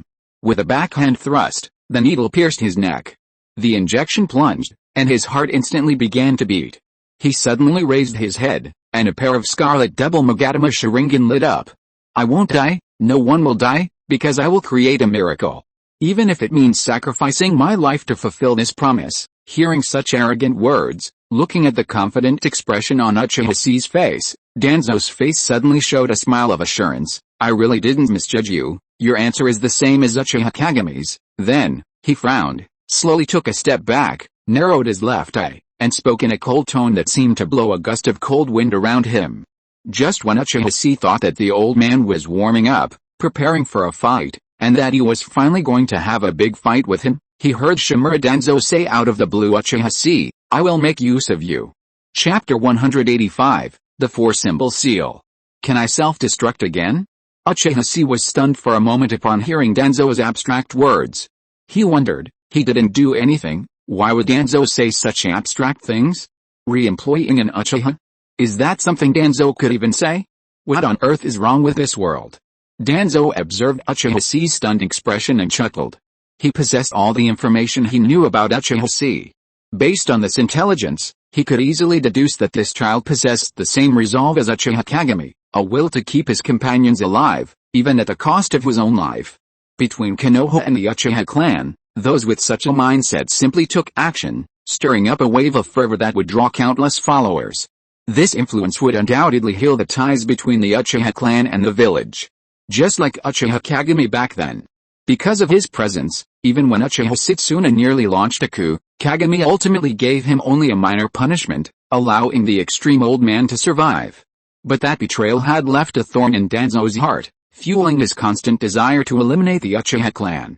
However, now was not the time to act. Seizing the tailed beast within Uchiha Chi's body now, with his display of might, would likely backfire, revealing the fact he had transplanted a 3 Magatama Sharingan into his right eye, sparking resentment among the Uchiha clan, who were currently enjoying a temporary honeymoon period with the village. The now appearing Uchiha Chi, like Kagami, shared a similar short lifespan. Danzo held no dislike for such Uchiha, but he knew that this fleeting peace, bought at the cost of one's life, was a false alarm. After Uchiha Chi's death, relations between the village and the Uchiha clan would return to a freezing point, and over time, the conflict would deepen, escalating to the point of no return. To completely eliminate the Uchiha clan once and for all, Danzo had a plan in mind. He didn't need to worry about that little guy, Uchiha Chi. In less than 2 years, Uchiha Chi would die because of his arrogance. Only then would it be time for Danzo to take action. Seize Konoha's second-tailed beast and make Ka, who wields wood release, Konoha's second-tailed beast Jinchuriki. Possessing the power of both wood release and the tailed beasts, perhaps this a failed wood release experiment, could regain even a fraction of the glory of the former ninja god. And he, Danzo, would lead the Root clan to the position of Hokage and completely eradicate the Uchiha clan. Make Konoha great again. At this moment, thinking of the beautiful future, Danzo couldn't help but chuckle and looked at Uchiha Chi. A kind smile suddenly appeared on his face, imitating the third Hokage Sarutobi Hiruzen's. However, this smile was like a half-dead chrysanthemum. This was really a bit scary, making Uchiha Chi shrink his neck and shout angrily, Shimura Danzo, what do you want to say? Danzo looked at him with a smile and said lightly, Uchiha Chi, that's the backup plan given to you by Orochimaru, right? Are you afraid that I will attack you? Danzo glanced at the injection in Uchiha Chi's hand, sneered, and then said flatly, Humph. You are wrong, in fact, I am on the same side as you. Hearing this, Uchiha Chi couldn't help but open his eyes wide and looked at Danzo in astonishment, thinking, is my brother still asleep?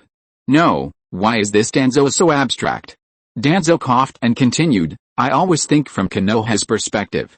We all share the same goal, winning the Third Shinobi World War. I will support your fight, because it's in Konoha's best interest. It's you. On the other hand, he glared at Uchiha Chi, hinting, you must learn to discern good from evil in people, be careful of those who appear to be well-meaning, They may harbor hidden evil. Under Danzo's penetrating gaze, Uchiha Chi quietly removed the empty needle from his neck, a look of embarrassment on his face.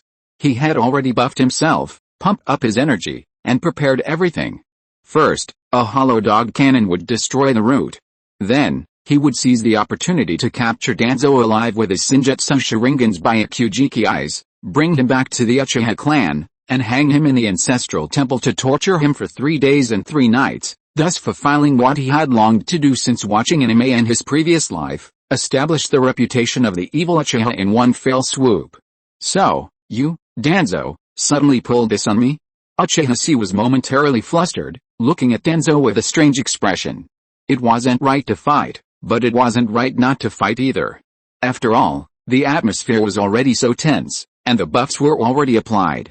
Fortunately, Danzo didn't really want to see the Uchiha's face at this point. After finishing his pre-planned remarks, it was time to get down to business. He reached into his pockets and pulled out a scroll.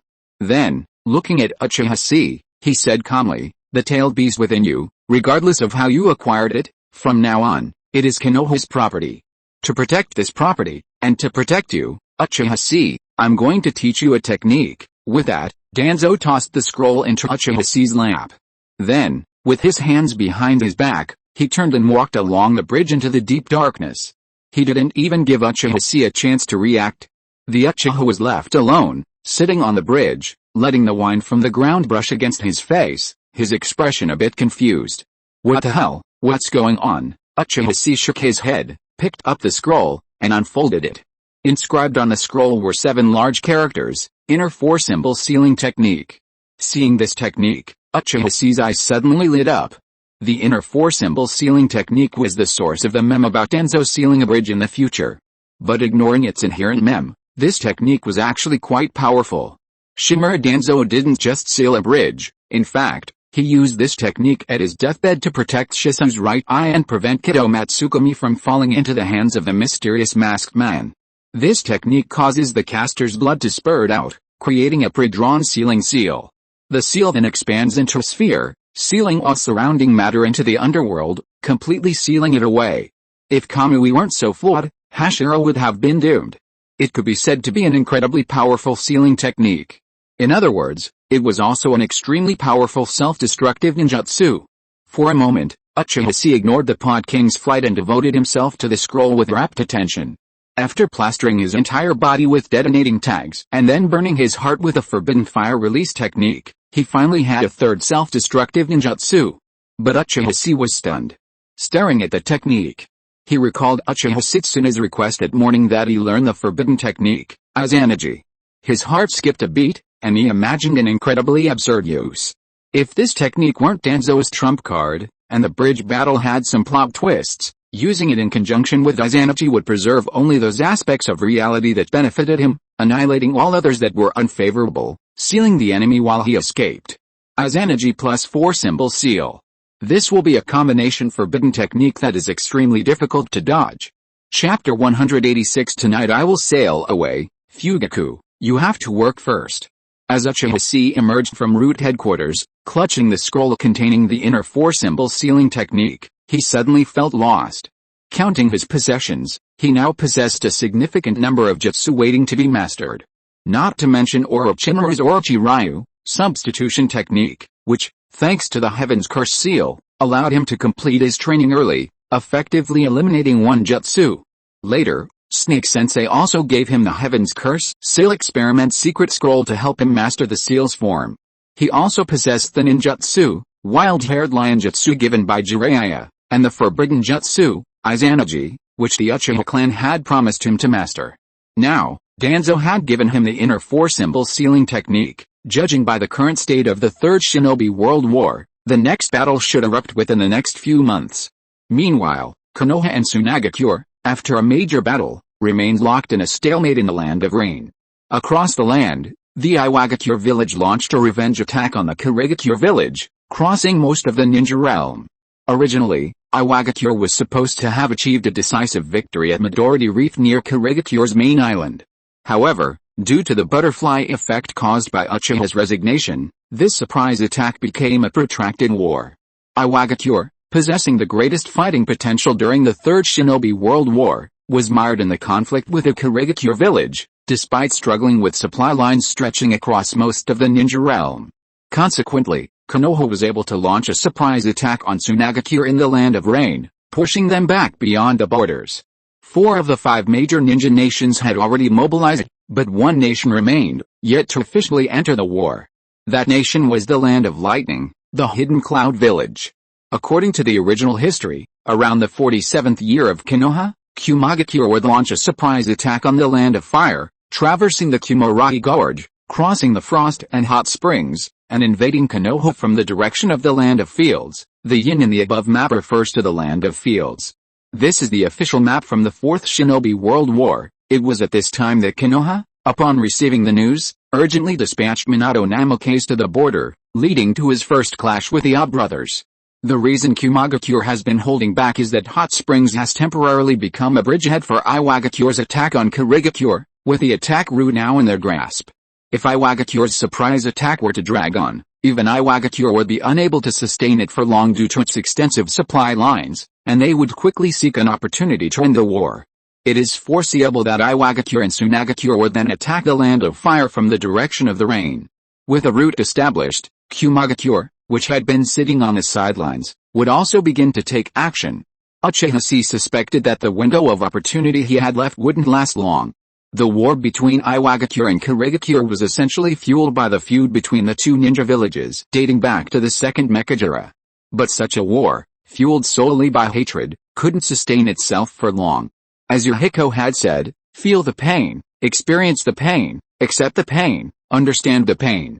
Then, both sides who experienced the pain would become afraid of it. The terrain of the water country was notoriously difficult to navigate.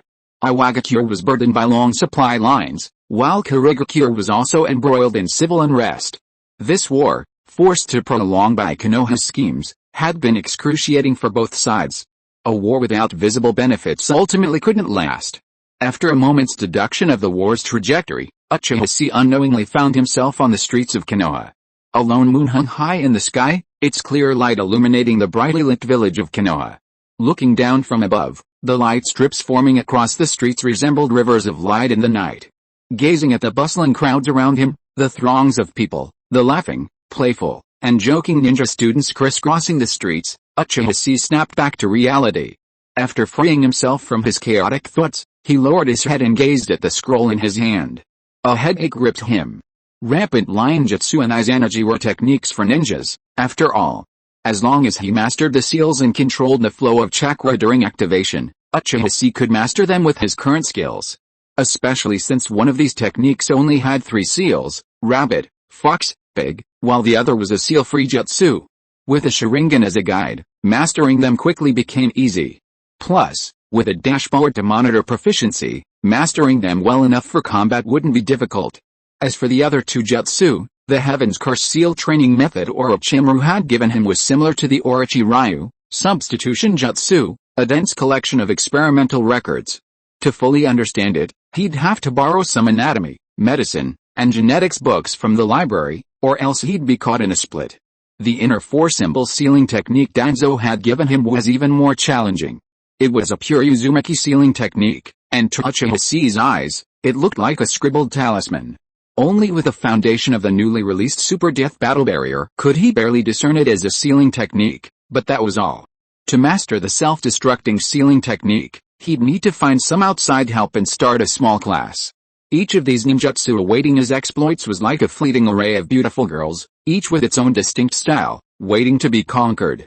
Uchiha Chi rubbed his forehead, frazzled by the thought of the months ahead, straining his energy and attention to these little fairies. Just then, a gentle, blushing voice suddenly emanated from the attic beside him. Uchiha Chi jerked his head upwards, and saw that, unknowingly, he had returned to the same place, the vibrant streets of Konoha where he had once suffered such humiliation. He gazed at the peach-pink door before him, the fleeting figures darting behind it like clouds and rain, and the voluptuous voices emanating from within. Uchiha Chi swallowed his saliva in frustration.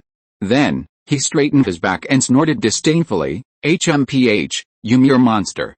Don't even think about ruining my Taoist heart, but a villain must rise from where they fell. Besides, Cultivation requires a balance between work and rest. His face, etched with a pink glow, Uchiha hesitated for a moment. Then, a look of determination suddenly appeared on his face, like the toughest of tough guys. I'm definitely not trying to be cool. I'm challenging my weaknesses. I'm the Uchiha who's going to be a villain. This time, well, it's to avenge my previous humiliation. I'm going to throw some dust in the eyes of that bastard who kicked me last time. HMPH, a ninja can't have any flaws. With this thought in mind, to reach the realm of human perfection, tonight, I will sail far away. Uchiha, with a blushing face and a pounding heart, took steps towards the forbidden land. With both hands pressed against the door, he forced it to open from a tiny crack, expanding until it was engulfed in a pink glow. Uchiha's heart trembled slightly, and the corners of his mouth couldn't help but curl up. However, the next moment, snap! The lights suddenly dimmed, plunging the surroundings into pitch black. A playful, teasing voice suddenly rang out, "Captain, I told you, as long as you use this illusion, this kid will definitely fall for it." In the endless darkness, more than a dozen pairs of scarlet eyes suddenly lit up, staring at Uchiha. From the dark attic, with a sound of heavy footsteps, a calm face with fierce eyes, half lit and half dark, appeared before Uchiha. It was Uchiha Fugaku. Uchiha's eyes widened, and the smile on his face suddenly froze. At this moment, Uchiha Fugaku stared helplessly at the young man in front of him, with a half-relieved, half-frowning expression on his face, and said quietly, "Young clan leader, it's time to talk about you demolishing the ancestral temple." Chapter 187, Fugaku's Surprise. Family arrangements and a letter from Yasukuni. Mikado's due this June. I'm expecting my first child soon, and I plan to name him Uchiha Itachi, in the heart of the Uchiha clan, in a remarkably luxurious Shindenzukuri mansion. Uchiha, sitting in a Japanese-style room with its side terrace doors open, letting in the moonlight, heard Uchiha Fugaku speak at the low table. He poured tea for the two of them, then gazed at the bright moon in the sky, silent for a moment. Whether it was the emotional weight of a new father or Uchiha's inarticulate nature, the atmosphere between them was somewhat awkward. "I remember the name Itachi wasn't a very good one, was it? Why did you name your child that?" Uchiha asked, surprised, cupping his steaming cup of tea in both hands. In the ninja world, the Itachi was considered an unlucky animal. But Uchiha Fugaku himself was a genius at naming. His eldest son was named Itachi, and his youngest, Sasuke, after the Sandame's father. Uchiha had no idea what he was thinking. This man, whether in his past life or now, seemed shrouded in a veil, making it hard to see through him. You could call Uchiha Fugaku a dove, but he was also willing to lead his clan in a coup. You could call him a hawk, but he was capable of some mind-boggling maneuvers. In short, he was a mystery.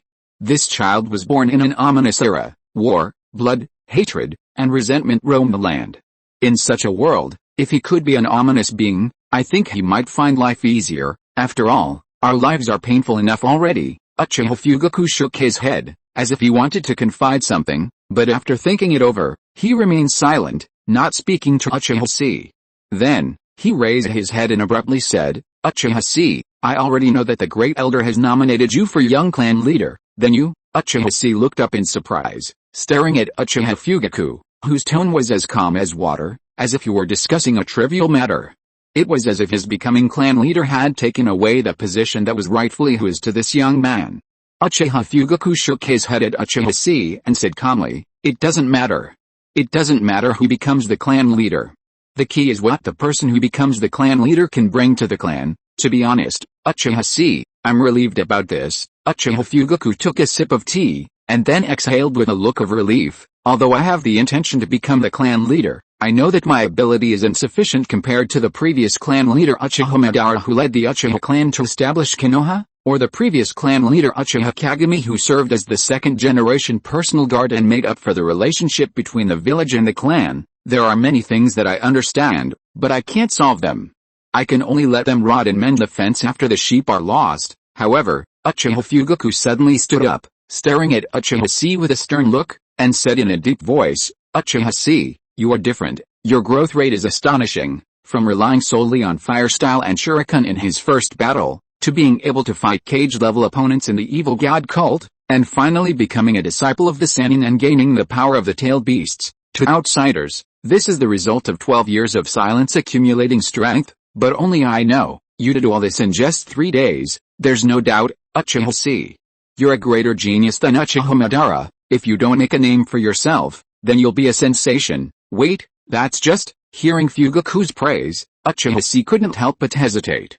After all, his rocket-like rise hadn't been based on his own abilities, but on luck, a cheat. Following the normal process of training and completing missions, even with a cheat, he wouldn't have been able to rise so quickly, become so powerful. Everything he had achieved so far was simply luck. This gave him a sense of disembodiedness, like standing on a castle in the air, afraid that one day this foundationless structure would collapse. What would be left of him then? In reality, after returning to the village, intense battles became less frequent, and his growth rate quickly slowed. Furthermore, any gains after reaching the threshold of Kage slowed, becoming less noticeable. After all, the upper limit of the ninja world was set. Without reaching the 6 paths, everything was empty. See, I understand how you feel right now. Uchiha Fugaku looked at the worried Uchiha Chi.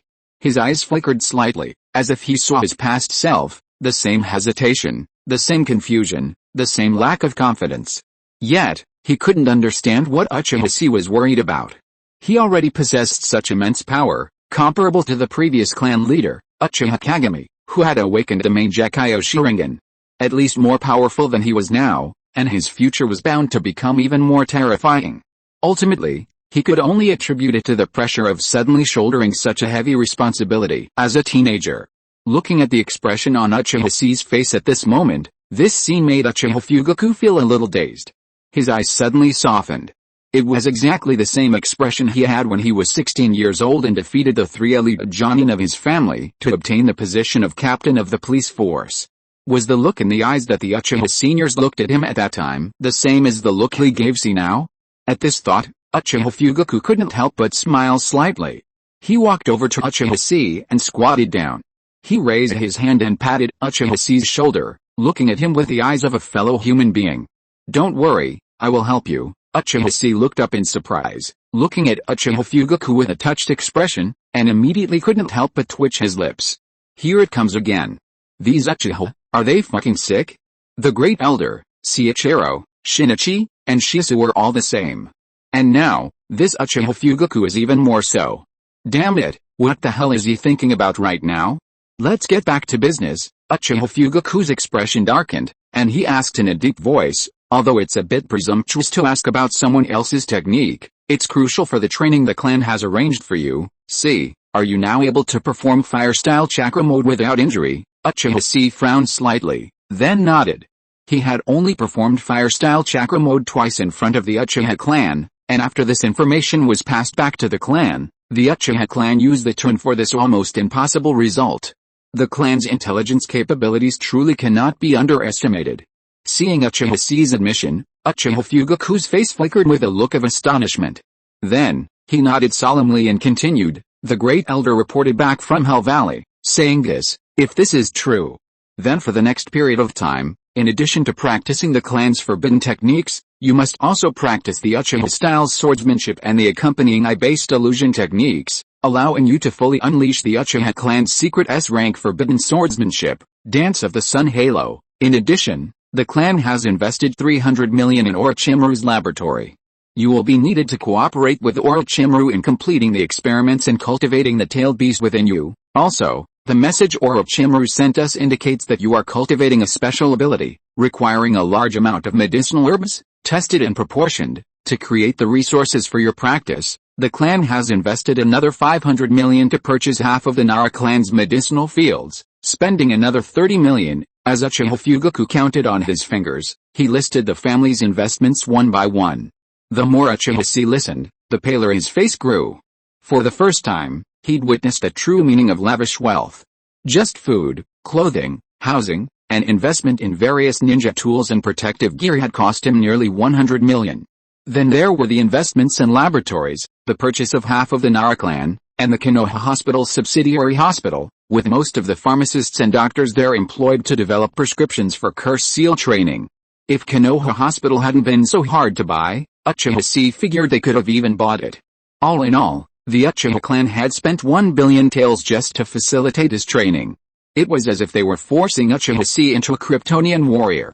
After finishing talking about these, Uchiha Fugaku took out a letter wrapped in brown paper from his bosom and pushed it in front of Uchiha Chi. By the way, this is a letter from the land of hot springs, specifically addressed to you. The sender seems to be called Hidden. Huh? Uchiha Chi was stunned for a moment, and quickly took the letter. It turned out to be a letter from his little brother Hidden? If you calculate it this way, it has indeed been almost a month. He didn't know what the situation was like in the land of hot springs since he left. He opened the envelope, pulled out the letter from it, and unfolded it. When he was halfway through reading the letter, when he saw the content written on one line, Uchiha Chi stood up abruptly. He looked at Uchiha Fugaku beside him, his face sank, and he said solemnly, "War is about to break out."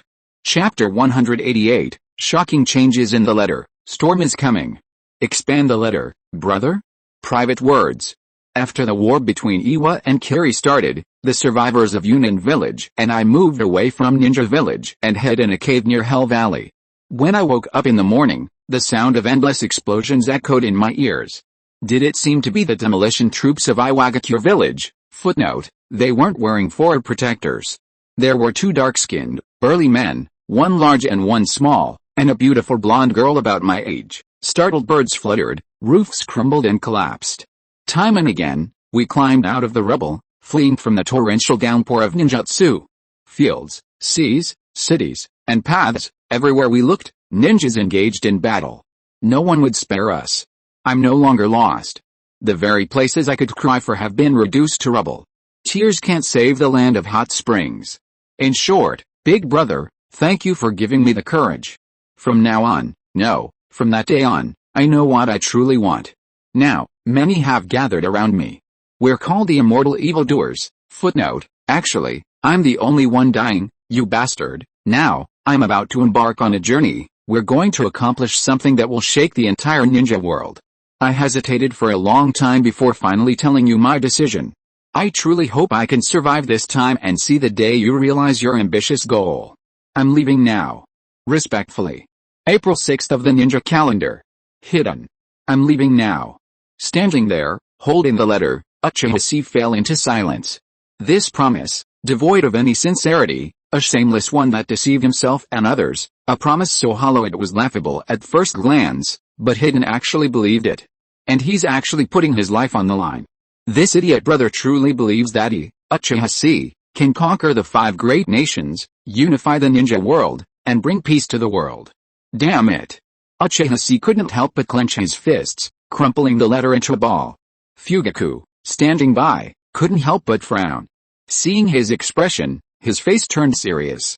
He asked, "See, what happened? Why do you say that?" Fugaku was referring to Uchiha Chi's claim that war was about to break out. Uchiha Chi shook his head, his face grim, unsure how to explain. The letter mentioned that Hidden and his companions had encountered a group of ninja without forward protectors near Jigakudani. The information contained in this letter was somewhat vague, but Uchiha Chi, after putting it together, was able to guess who they were. The two Yukatas were born in Konoha's 39th year, matching Hidden's age description. They were 4 years younger than Uchiha Chi, making them around 8 years old. Add to that the description of a large and small, dark-skinned, burly man. The only people who fit this description, and who would be near Jigakudani at this moment, were the young abbeys of Kumagakure and the Two-Tails Jinchuriki, the two Yukatas. This was a conclusion he'd drawn from reading the original manga in his previous life, but how could he reveal this information, deduced from the future, and how could he prove it? Information about the Jinchuriki was strictly confidential, and he had no basis for it. He'd just claimed that Kumagakure had sent two-tailed beasts and a successor to the Reikage to Hell Valley, and that the current Jinchuriki of the Two-Tails was actually an 8-year-old girl. It's just speculation, but it's absolutely true. You must believe me, but who would believe it? The Kumagakure's presence here wasn't just a plot to bring the Blood Pond clan within Hell Valley under Kumagakure's wing, but more likely, it was because Iwagakure had already begun withdrawing its forces. Once the war between Iwagakure and Mist was over, the Kumagakure raiding force, eager for the Land of Fire, would follow. Unlike the original story, where Kumagakure detoured through the frost and hot springs before finally invading Konoha from the Land of Field, this time, Kumagakure might be determined to capture Hell Valley. This place might be a bloodbath. When Uchiha Chi first traveled through time, he had studied the map of the ninja world. During the Third Shinobi World War, the Kumagakure clan had to cross 2 countries, bypassing the land of rice before invading Konoha, rather than marching directly south from the land of hot water. This was because Hell Valley lay in the path from the land of lightning to the land of fire. This natural barrier was a necessary barrier in the thunder frost hot water fire path.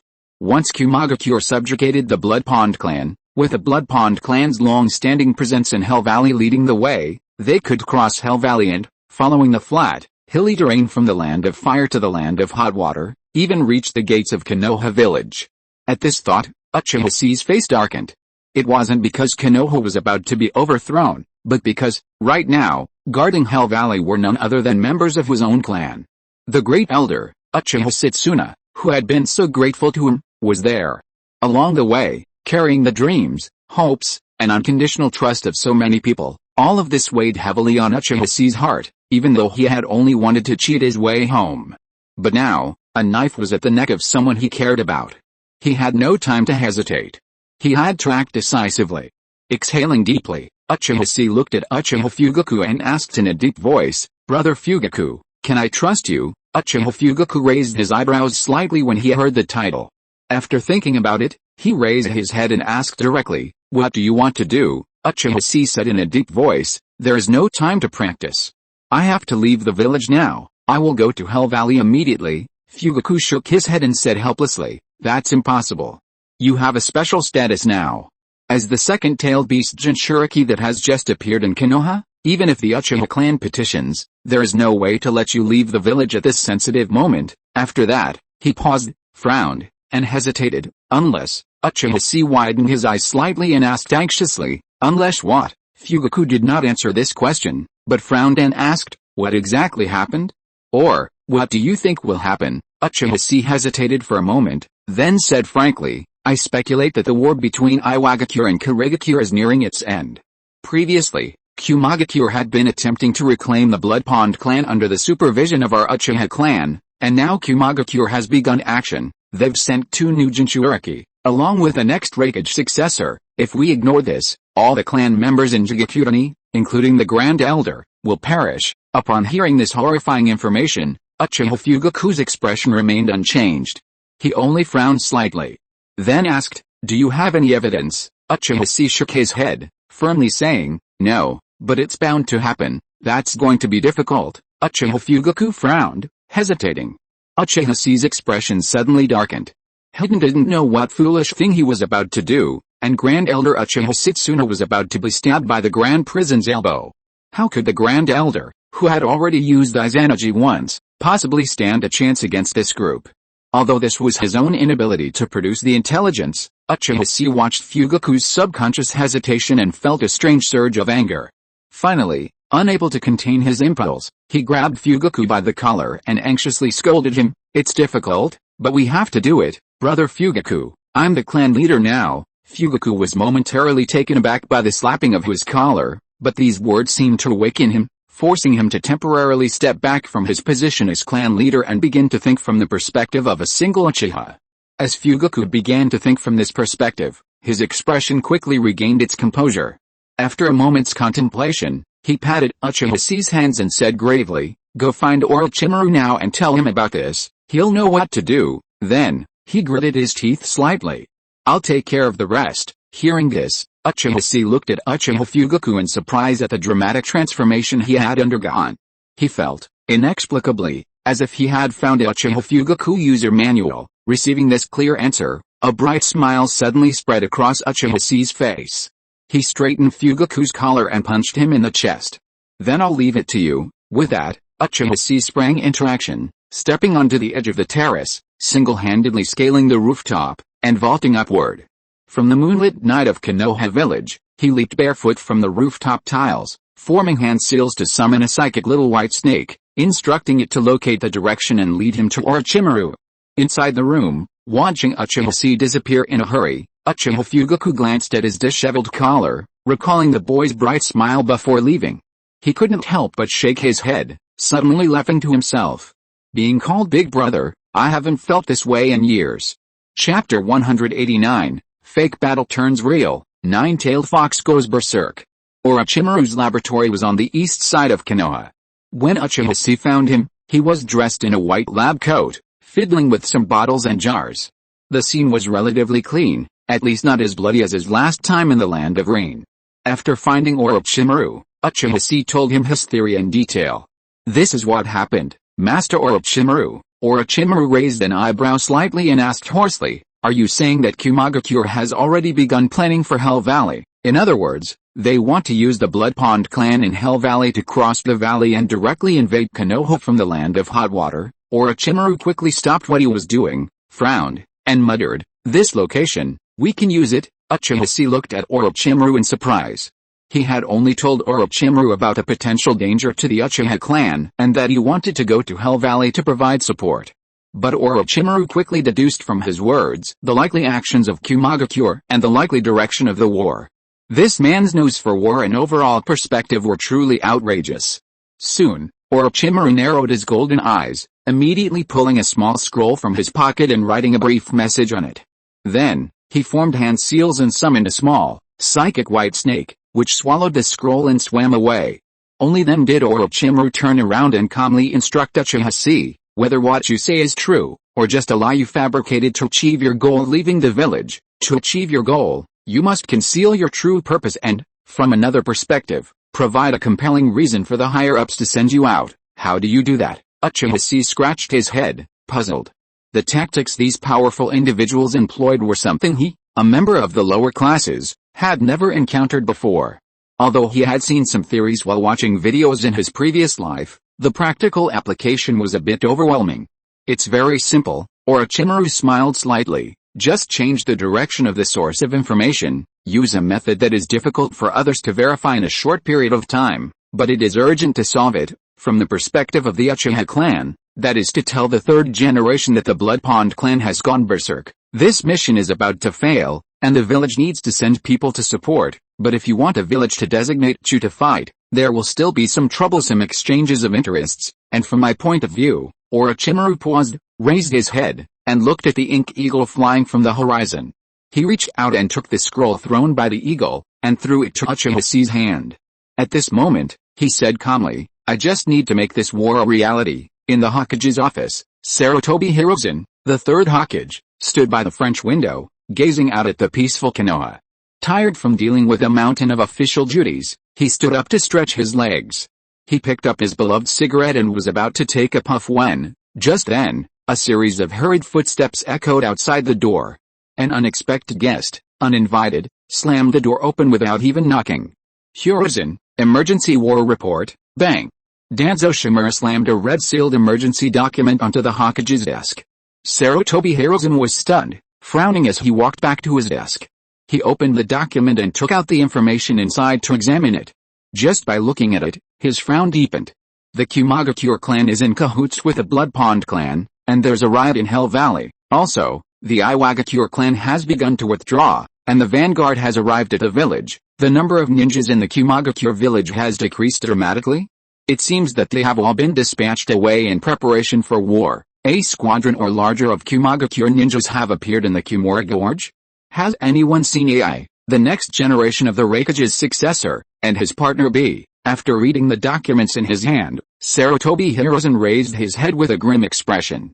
The Konoha high-level officials had already deduced the situation of the Third Shinobi World War, and now this information has undoubtedly pushed the situation to the side that Konoha least wants to see.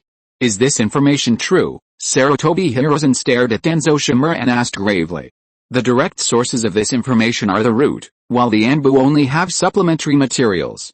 Is that right? Upon hearing this, Shimura Danzo's face suddenly hardened and he looked at Sarutobi Hiruzen sullenly. "Hiruzen, don't you even believe me? How many intelligence agents have I sacrificed for this information, and yet you still..." Sarutobi Hiruzen rubbed his forehead in pain and quickly raised the briefcase to silence Danzo's complaints. Alright, call all the elders, the village's Sannin, the Jonin squad leaders, and the clan leaders for an immediate meeting, discuss war matters and decide on the personnel to be deployed, soon." As orders were issued one after another, Konoha's top brass gathered in the conference room of the Hokage building. The high-level meeting, which had just concluded, resumed. As the discussion deepened, the topic of Konoha's newly acquired second-tailed beast Jinchuriki inevitably began to surface. Uchiha Chi.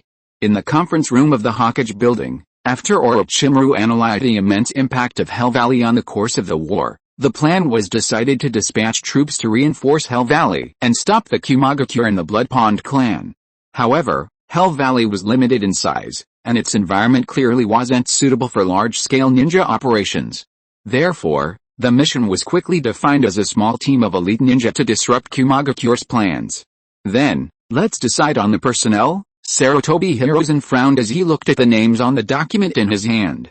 Kumagakure was sending powerful ninjas like the Abiduo. An ordinary Jonin would be instantly defeated before even 10 rounds. This generation's young Abi was renowned as the fastest in the ninja world, and his partner, Abi, was the ultimate tailed beast Jinchuriki. This combination offered a perfect balance of attack and defense. Facing such a formidable force, who could Konoha send to contain it? At this time, Danzo Shimura raised his head and said lightly, "Hiruzen, what are you hesitating about? Don't we have someone who is both a Jinchuriki and able to restrain the tailed beasts?" On the side, Midagato-en, the Hokage's assistant, nodded immediately after hearing Danzo's words. "The opponents are the Eight Tails and the Raikage's son Ai. I propose to send out Minato Namikaze and Kushina Uzumaki, with the power of the Nine Tails and Kushina's sealing technique. It should not be a problem to suppress the Eight Tails in a short time, and I believe that Minato Namikaze's speed can be even faster than the Raikage's son Ai." Danzo Shimura, who was about to let Uchiha Chi go into battle, frowned when his words were interrupted, but what Midagato-en said was so reasonable that he couldn't refute it for a while. Midamanen paused, looked at everyone in the meeting, and continued, "Furthermore, Namikaze Minato is also skilled in sealing techniques, and can ensure that the Nine Tails is resealed after it goes berserk. Their combination is undoubtedly the best." However, before Midamanen finished his words, a wave of crimson chakra surged up from the direction of Konoha's third training ground. The waves it stirred up were more than 10 times stronger than when Uchiha Chi transformed into a half-tailed beast. In just a moment, crack, crack, the wind and waves swept through the sky, and the violent gale instantly shattered the glass of the Hokage meeting room. A huge, terrifying figure with 9 tails suddenly appeared in the sky above Konoha. If you are listening to this novel on a channel other than Fanfic World, it means it was downloaded and re-uploaded without effort. We warmly invite you to visit our channel, Fanfic World. There you will find the original version of this story and many other novels of various genres. We look forward to seeing you dive into a world of incredible novels. Chapter 190, Practicing Secret Techniques, The Legend of Minato suddenly changes. After briefly instructing Uchiha Chi, Orochimaru was quickly summoned by the Anbu sent by the Sandaime. The entire process was so smooth, it seemed as if it had been planned in advance. Rather, without such a plan, it would have been impossible to make such a comprehensive arrangement in such a short period of time, given the information Orochimaru had just contained in the scroll. Considering the Uchiha clan's assignment of the Hell Valley mission to Konoha, it seemed as if Orochimaru had been the one brokering it. Could this plan have been drawn up long before? Orochimaru, having rejoined the Ninja World War, might have already prepared a general strategy for Konoha's forefront war. Kumagakure's actions, though somewhat abrupt, were also within their original plan. At this thought, Uchiha Chi suddenly realized something, feeling as if he had learned something new. His forehead itched, and he couldn't help scratching. Just as he was about to leave, Orochimaru suddenly turned around, his golden eyes narrowed. He casually pulled a book from the bookshelf by the door and tossed it to Uchiha Chi, then said calmly, "Just wait here. No matter what you see, don't run around, it's okay. Read more." Uchiha Chi blinked, somewhat confused by what Orochimaru was talking about. But when he lowered his head, he saw 6 large characters printed on the cover of the book in his hand, Introduction to Genetic Engineering. Suddenly, Uchiha Chi felt like he had touched a hot potato, hotter than a heartburn from a fire style. He tossed the book away with a snap. What the hell is an Uchiha like me, who only knows how to fight and kill, supposed to read? When Uchiha Chi looked up again, Orochimaru's back had disappeared into the night outside the laboratory door. His laboratory, nestled within Konoha village, looked quite formal. A massive tree stood outside. The night wind howled, swirling fallen emerald leaves slowly upwards. It was only April, but the air felt strangely stuffy, making one feel a little restless. Uchiha Chi gazed at the night sky, its thick, dark clouds obscuring the moon, and felt a strange premonition of a coming storm. However, he had already done what he could, and what would happen next was up to fate. If the Konoha leadership forbade him from leaving the village, even to save Uchiha Setsuna, he would have to force his way out. With his current skill set in combat prowess, unless Minato led his men to capture him, he wouldn't be a major problem. His weaknesses in illusions had been addressed, and with enough speed, agility, and combat instincts to protect him from sealing techniques and poisons, he wouldn't be easily succumbed. Even Orochimaru wouldn't be able to defeat him so easily. Uchiha Chi was momentarily lost in thought, his thoughts wandering. Finally, with nothing else to do, he retrieved the only training scroll he could understand and found a spot on the lab to sit cross-legged, examining it closely. Ninjutsu, the disarrayed lion's technique. This technique involves manipulating hair to harden it, similar to the earth-attributed properties, while also regenerating it, a form of medical ninjutsu. Its fundamental principle is actually a variant of a composite ninjutsu. However, what distinguishes it from earth escape techniques, making it a high-end secret technique, is that the material used is essentially human tissue. Ninja hair also possesses a meridian system, and based on these various meridian systems, ninjas can perform a variety of techniques. For example, the regeneration technique, used by Shizune to heal Niji in the original story, uses Niji's hair as a medium to alter the hair cell ratios, using these altered hair cell ratios to regenerate missing parts of the body. Another example is Kadamaru's spider web technique, which essentially utilizes silk and sweat glands. Jiraiya's ninjutsu is also based on the manipulation of the hair's meridian system. Its unique feature lies in altering the meridians within the hair, allowing for the desired growth of hair, activating the hair roots, and promoting metabolic functions. These processes all allow for the flow of chakra. Unlike common ninjutsu techniques like the 8 gates of ninjutsu and the 7 days breathing technique, which place strain on the body, hair belongs to the body and can be strengthened like the 8 gates of ninjutsu, but unlike the body itself, it cannot withstand excessive strengthening. This makes this technique powerful, resilient, and possesses growth properties. The only true counter to this ninjutsu is the extreme heat of fire release or the gentle fist acupuncture points.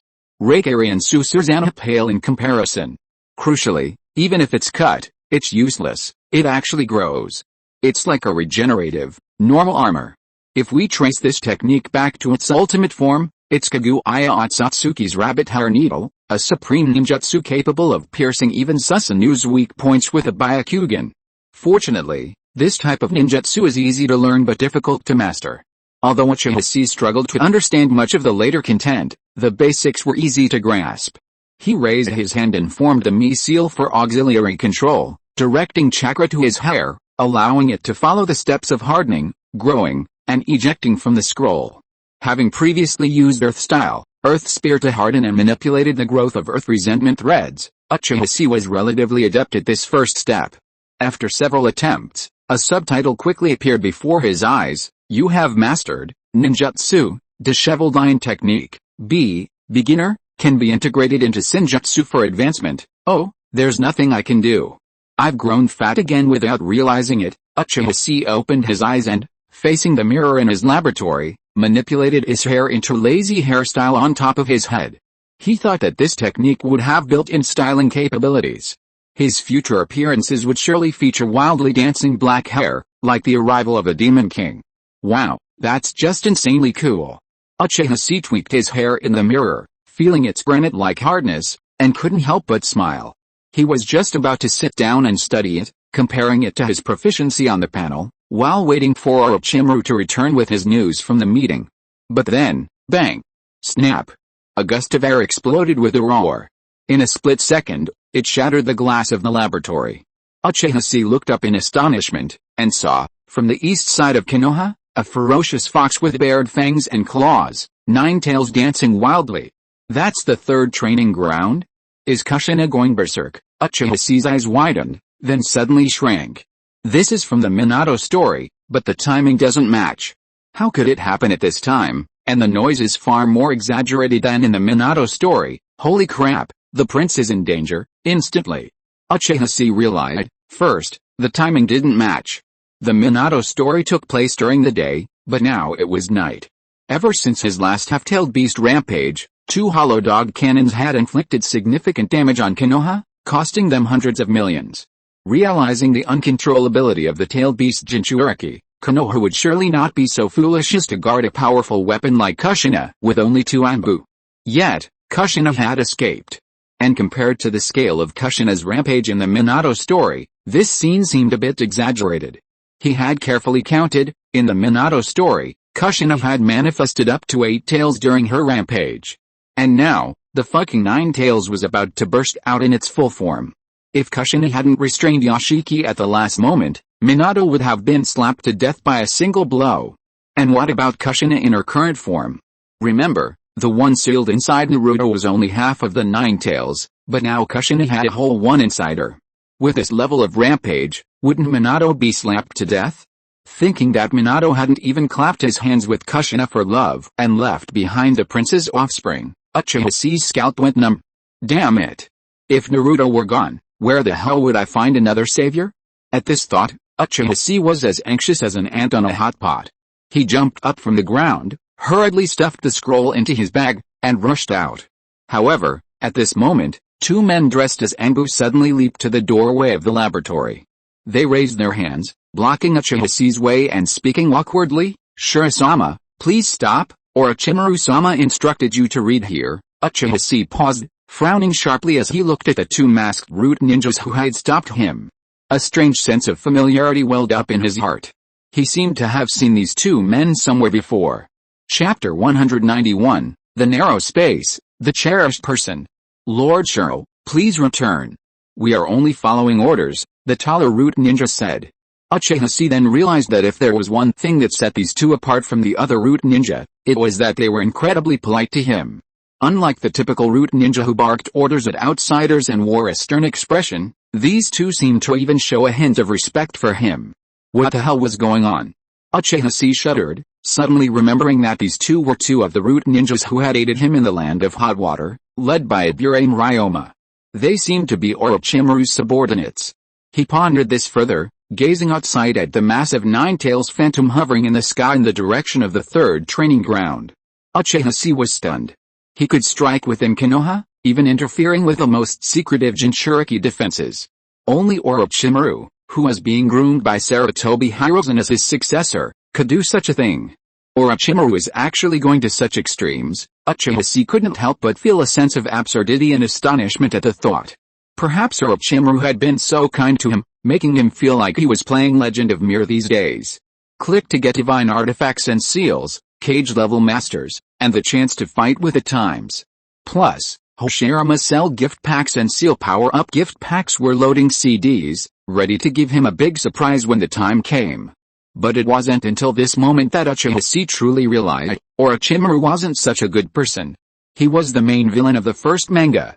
His kindness was only for himself, and everyone else, in his eyes, was probably no different than a bunch of crawling bugs. Whether it was sending the Konoha assault force to their deaths or unleashing the 9 tails on Konoha and letting it run rampant, it all proved his disregard for all life except for himself and Uchiha. Seeing this scene, Uchiha's expression instantly turned extremely grim. He finally understood Orochimaru's intention. Did Orochimaru know the consequences of letting the 9 tails go berserk? Yet he did it anyway, and surprisingly, just to send his disciple to the battlefield. Thinking of the scene that would unfold next, thinking of the terrifying beast that would cause the entire Konoha to wail, and thinking of the possibility that Orochimaru might defect from Konoha prematurely if the matter were to be exposed, Uchiha gritted his teeth, clenched his fists, and suddenly raised his head. A pair of scarlet double Magatama Sharingan suddenly lit up in his eyes. These bewitching eyes reflected in the eyes of the 2 root members, instantly causing them to have a distorted illusion as if the world was spinning around them. Uchiha took this opportunity to leap out, stepping on the balcony of the 2nd floor of the research institute and leaping into the air. With both hands, he grabbed the eaves of the distant attic, spun around and jumped onto the roof. Then, he leaped and rushed over the buildings of Konoha. From the dull and dreary night, like an arrow rushing towards the dawn, he shot towards Konoha's 3rd training ground. Damn it, bastard teacher, this time, it's my turn to save you. In Konoha, in the whirlpool barrier set up to seal the power of the 9 tails, on the deserted streets under the night sky, Kushina cast the diamond seal to bind the 4 Anbu ninjas guarding her. Then strode out of Miro's former residence and crossed the long streets. Finally, she stopped in front of the street, in front of the long line drawn on the ground that spanned freedom and shackles. Her eyes struggled slightly, she bit her teeth lightly, clenched her fists and fell into silence.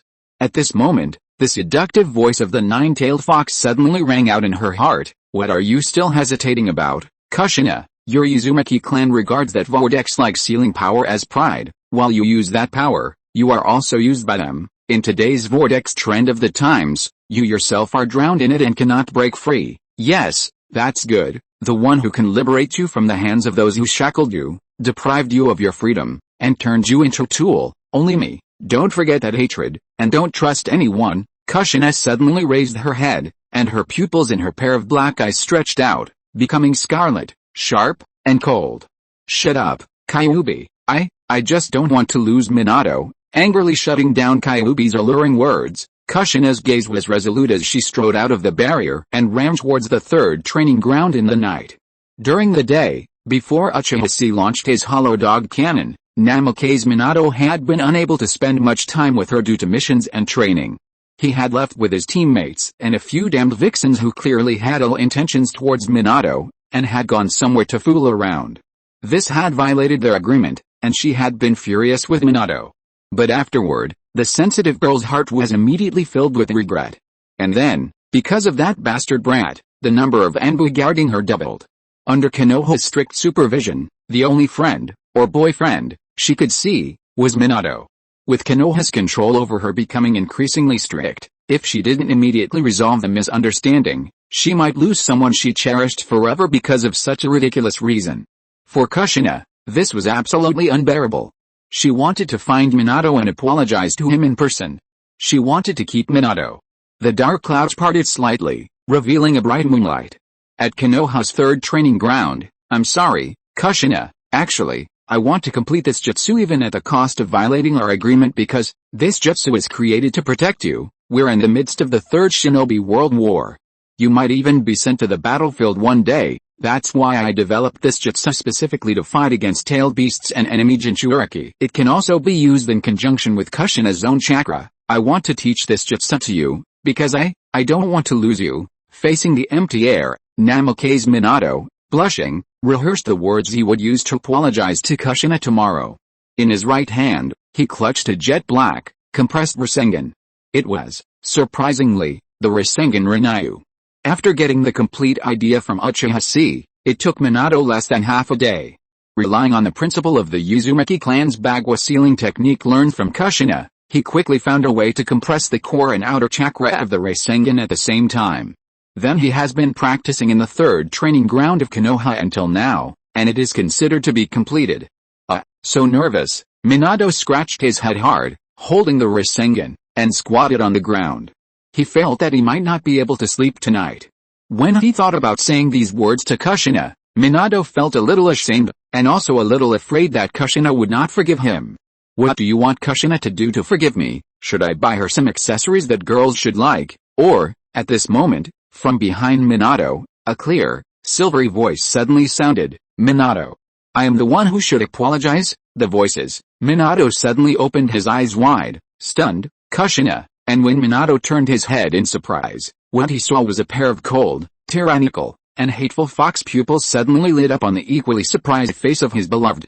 Then, a giant red palm suddenly rose up. This palm, accompanied by a storm, instantly tore a deep bloody wound from Minato's stomach to his chest to his chin. Then, it slammed to the ground. 9 scarlet swaying tails suddenly broke out from the berserk Kushina. Violent and ominous chakra fluctuations exploded. The whole of Konoha was shocked. Wow! Puff! In mid-air, he suddenly vomited a large mouthful of blood. Minato opened his eyes wide, his face changed drastically. Oh no, this Kushina, you are about to completely transform into a tailed beast. Chapter 192, Rush to the rescue, kill, and face the 9-tailed fox. Starting from the east side of Konoha, Uchiha Chi didn't pause for a moment. After leaving Orochimaru's laboratory, he soared onto the rooftops of the low buildings in front of the Konoha Reservoir. He crossed the residential streets, passing the future Naruto's residence, the Konoha Theater, the now closed Ichiriko Ramen Shop, and then passed through Konoha Tea Street and the Yamanaka Flower Shop. He finally left the core of Konoha. The third training ground was located in a dense forest on the southwest edge of Konoha. Beyond it was the Death Forest, the site of the future Chunin exams. At this moment, all of Konoha felt as if it had been awakened by a club. Hearing the rumbling sounds in the distance and seeing the crimson shadows baring their fangs and claws in the sky, countless villagers were startled awake and took to the streets, staring blankly in the direction of the third training ground. The ninja who had been on standby at home during the war spontaneously emerged from the streets. Then, under the command of the Anbu ninja who had spread out like a net from the Hokage building, they began evacuating the people and leading them to shelters. Countless ninjas residing here were gathering toward the Hokage building, gradually converging into a fighting force halfway along the way. In the distance, the third Hokage, Sarutobi Hiruzen, had shed his Hokage robes and donned his combat uniform and armor. He was already standing on the platform of the Hokage building, a Konoha forehead protector tightly strapped to his forehead, its ribbon fluttering in the wind. Watching all this, if it weren't for the time difference, Uchiha Chi would have thought he'd traveled to the set of the Nine Tails Rebellion after the Third Shinobi World War. Shaking his head, he continued his solo charge, going against a flow of people. Ahead lay Konoha's third training ground. Uchiha Chi swung a shuriken, gliding on a silk thread to the top of a water tower. He grasped the long needle atop the tower and stood still. Looking at the third training ground before him, Uchiha Chi's brow twitched. At this moment, the place no longer resembled a training ground. Vast pits filled the air. The ground cracked, huge trees fell, and training equipment was shredded. The entire surface seemed to have been plowed through by a force 8 gale. Cracks over 4 meters wide stretched all the way to the barrier wall surrounding the training ground. The culprit behind all this was Kushina, the Nine-Tails Jinchuriki, enveloped in a cloud of crimson air. She lay on all fours, fully transformed into a half-tailed beast. Her eyes were filled with fury, and her 8 tails swirled in the air, emitting a strong, ominous aura. At that moment, Kushina looked up, gazing at Minato Namikaze, who, like a flea, kept appearing around her, trying to guide her in an uninhabited direction. Anger flared across his face. Black, white, and red chakra molecules rapidly converged at his mouth, forming a tailed beast ball over 8 meters in diameter that began to shrink. Seeing this, Uchiha Chi's eyes widened. This was the genuine Nine-Tails beast ball, not his fake, a replica made with a bunch of buffs. Feeling this power, beyond human limits, up close, Uchiha Chi couldn't help but tremble slightly. He couldn't tell whether it was fear or excitement. Inexplicably, an absurd thought suddenly arose within him, making him itch. So, what am I saying, this thing? Can I take it with my face? At that moment, Minato also spotted Uchiha Chi standing atop the water tower. His eyes suddenly lit up, and he waved at Uchiha Chi, shouting, "See, I'll delay Kushina and take her to the Forest of Death. We'll have a chance. You quickly go find the Sand Dame for support." His voice was unclear at the distance of several hundred meters, but through the Sharingan's sharp vision, Uchiha Chi could make out his mouth shape, seemingly saying, "Forest of Death? You'll have a chance." Uchiha Chi suddenly understood and nodded in understanding. This must mean he should lure Kushina to the Forest of Death and seize the opportunity. Minato hadn't yet mastered the Flying Thunder God technique and couldn't transfer the tailed beast ball, so he had no choice but to seek his help. This made perfect sense. With this thought in mind, Uchiha Chi immediately turned and leaped from the top of the water tower toward Kushina. Of course, he couldn't sit idle while falling mid-air.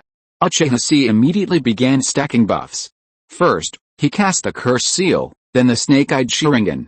Then, he tapped his heart to ignite the inner fire, twisted the 8 trigram seal to release the Zero Tails, donned the artificial tailed beast's outer garment, and unleashed the forbidden technique, flesh transformation at full power. Uchiha Chi knew this whole process like never before. Then, he transformed into a streak of light in mid-air. Meanwhile, Minato watched Uchiha Chi recklessly leap from the water tower, his scalp tingling. "No, Uchiha Chi, what are you trying to do?" Uchiha Chi's idea was simple. He absolutely couldn't let the hair-tailed beast ball explode in Konoha village. So, as he leaped, he quickly flipped through his dashboard, selecting several clone techniques, Mud Clone Jutsu and Earth Clone Jutsu. These were clone techniques he'd acquired during his previous battle against the 300 Sand Clan. While not much more advanced in the 3 clone techniques, he hadn't yet mastered Orochimaru's snake clone technique. Using these clone techniques right now was perfect. Amidst a falling ball of light, Uchiha Chi raised his hands and crossed them. Bang! Smoke billowed, the light of his half-tailed beast transformation obscuring the movement. With a say-one high flash, Uchiha Chi swung his kunai through the night, piercing the ground. He transformed into a dark shadow, flashing to the ground, spinning in a cloud of dust before landing steadily in front of Minato. At that moment, Kushina, in her eight tails transformation, was about to unleash the tailed beast ball at Minato when a powerful flash of light suddenly appeared. In the radiance, Kushina once again saw the boy who had made her face flush, her heart race, and she wished she could slap him. Uchiha Chi. Gaia, the boy roared in a clear voice. Clad in a blazing white half-tailed beast suit, he delivered a perfect Ultraman kick, fiercely targeting Kushina's face. Watching this scene, Kushina instantly recalled the nine tails high, alluring voice. Kushina. What are you waiting for? It's because of him that you ended up in this situation. Tear him to pieces, kill him, blast him through, let all those who imprisoned you, let the whole world know that you are, roar. Shut up. Kushina covered her ears in pain, and the white empty eyes on her red face raised ferociously, and then, she aimed at the young man in front of her and sprayed out the tailed beast ball. Chapter 193, Face to Face with a Tailed Beast Ball. 2-level reversal, zero tail mutation. A violent storm roared up. The immense recoil from this genuine tailed beast ball shattered the already cracked ground beneath Kushina's feet, pulverizing it. She was dragged backwards, creating a massive chasm 3 meters wide and 30 meters long. In exchange, this brought unparalleled, terrifying power. Uchiha Chi, draped in his half-tailed beast form, was instantly slammed into the face by the tailed beast ball, turning him into a flying pancake. What was it like to feel the shape and temperature of the tailed beast ball against his face? Uchiha Chi can responsibly assure you that the tailed beast ball was incredibly hot. Its temperature was even higher than the 1000-degree heat generated by fire-style chakra mode. Furthermore, the impact created a film of violently flowing wind on the spherical surface, generating immense pressure. Even with his desperate efforts, he couldn't break free. The immense wind pressure flattened him. It was like a spider flattened by a hammer, sprawled against the hammer's face, its head bruised and bloodied. And then there was that push, powerful. Incredibly powerful. It felt like a Ferrari engine in a used Alto. Unfortunately, the experience lasted only 3 seconds before the tailed beast ball, carrying Uchiha Chi, slammed into the barrier surrounding Konoha's third training ground. Puff. Ugh. Attacked from both sides, Uchiha Chi's eyes glared and he spat out a mouthful of blood. The tailed beast ball was like a powerful soccer ball, slamming into the net and sending Konoha's barrier bulging dozens of meters high. Then, the barrier shattered with a bang. The tailed beast ball's momentum persisted, carrying Uchiha Chi forward, blasting him 800 meters. He slammed headfirst into the forest of death. Before he could even feel the final, pulverizing impact, Uchiha Chi was reduced to ash in that brief yet protracted process. In the distance, the forest of death. Boom. A mushroom cloud, even more powerful than the artificial hollow dog cannon Uchiha Chi had created that day, erupted with a roar. Whoosh. Kushina exhaled a long, venomous breath, which condensed into a wisp of condensed white smoke. The aftermath of the explosion swept across her, and the pesky brat who had stolen her beloved Minato was finally blasted into a firework. Instinctively, driven by the nine tails rage, Kushina wanted to dismantle something, but as she looked up, she was stunned by the sight before her. Beyond a massive hole in the barrier of the third training ground, blasted by the tailed beast ball, in front of the death forest, a young man twisted his neck, stood up as if nothing had happened, and dusted himself off. His face was filled with a mixture of smile and pain. He suddenly raised his head, and his eyes met hers with a pair of eerie, crimson, double Magatama, snake-like Sharingan eyes. A very good move, but, you beast, my pain is greater than yours. Uchiha Chi roared, eyes wide open. Instantly, the Sharingan illusion. Magic mirror heaven and earth rotation. Activated. After the earth clone exploded, the pain was fed back to the original body. It was like being run over by a dump truck dozens of times, bones shattering, flesh ripped apart, then doused in chilly water and burned, then the excruciating pain of having fingernails plucked out one by one. Uchiha Chi endured the pain and recorded it. Transforming it into Sharingan illusion, he cast it upon himself again. Then, through the magic mirror heaven and earth rotation, he transferred it, returning it entirely to the Nine Tails consciousness controlling Kushina. In just a moment, roar, Ha! I'm gonna kill you. Kill you. Uchiha Chi, the Nine-Tails consciousness, sharing the pain, instantly let out a horrific wail. Holding its head, it rolled frantically on the ground, its claws tearing into the ground, leaving deep claw marks. Its 8 tails whirled around like a blower, lashing out, destroying everything around it into a shattered mess. Its pain was excruciating. Seeing this, Uchiha Chi's face suddenly broke into a hearty smile. His blood, which had cooled after 2 weeks of not battling a powerful opponent, began to boil again. Dark and extreme emotions continued to rise in his heart. This short back and forth with full intensity allowed him to regain his normal mental state as an Uchiha, making him unable to help but cover his forehead and laugh wildly. Nine-Tails, do you feel the same pain as me? Yes, that's it, hate. Desire. Show this ugly side that pleases me. Although you claim to be a collection of endless negative emotions and have tasted all the pain in the world, but in my opinion, this is far from enough. Far from enough. Uchiha Chi suddenly opened his eyes wide with a ferocious look in his eyes. He raised his chin and shouted arrogantly, "You beast, you still lack a stick, and I will be the master to tame you. Go, submit to." Halfway through the words, the Nine-Tails, which was crawling on the ground, had already lifted the illusion by stirring Kushina's consciousness and climbed up again. As soon as he got up, the first thing he did was to condense a ball of tailed beast jade in front of his mouth again. He aimed directly at Uchiha Chi, who was undoubtedly in his true form this time. Zine, I'm going to kill you. Kill you, damn Uchiha brat, go to hell. Seeing this, Uchiha Chi immediately swallowed his saliva and forced the rest of his words back into his stomach. Without saying a word, he immediately turned around from behind the large hole in the barrier of Konoha's third training ground, took a step, and ran into the death forest in a flash. He said harsh words, but Uchiha Chi knew in his heart that if a fight really came, he would be far from a match for the Nine-Tails. Half of the Nine-Tails could tie up the 1 to 8 tails and fight them together. His current combat power was slightly inferior to that of a normal Jinchuriki. Facing the Nine-Tails, it was really a piece of cake. He just took it. Recalling the brief moment before, Minato's helpless words, "Although you were a little reckless, well, it all turned out well," Uchiha Chi said. "See, I'm going to have to trouble you this time. Given the current situation, Kushina will soon unleash her 9th tail, or even the Nine-Tails itself, completely breaking the seal.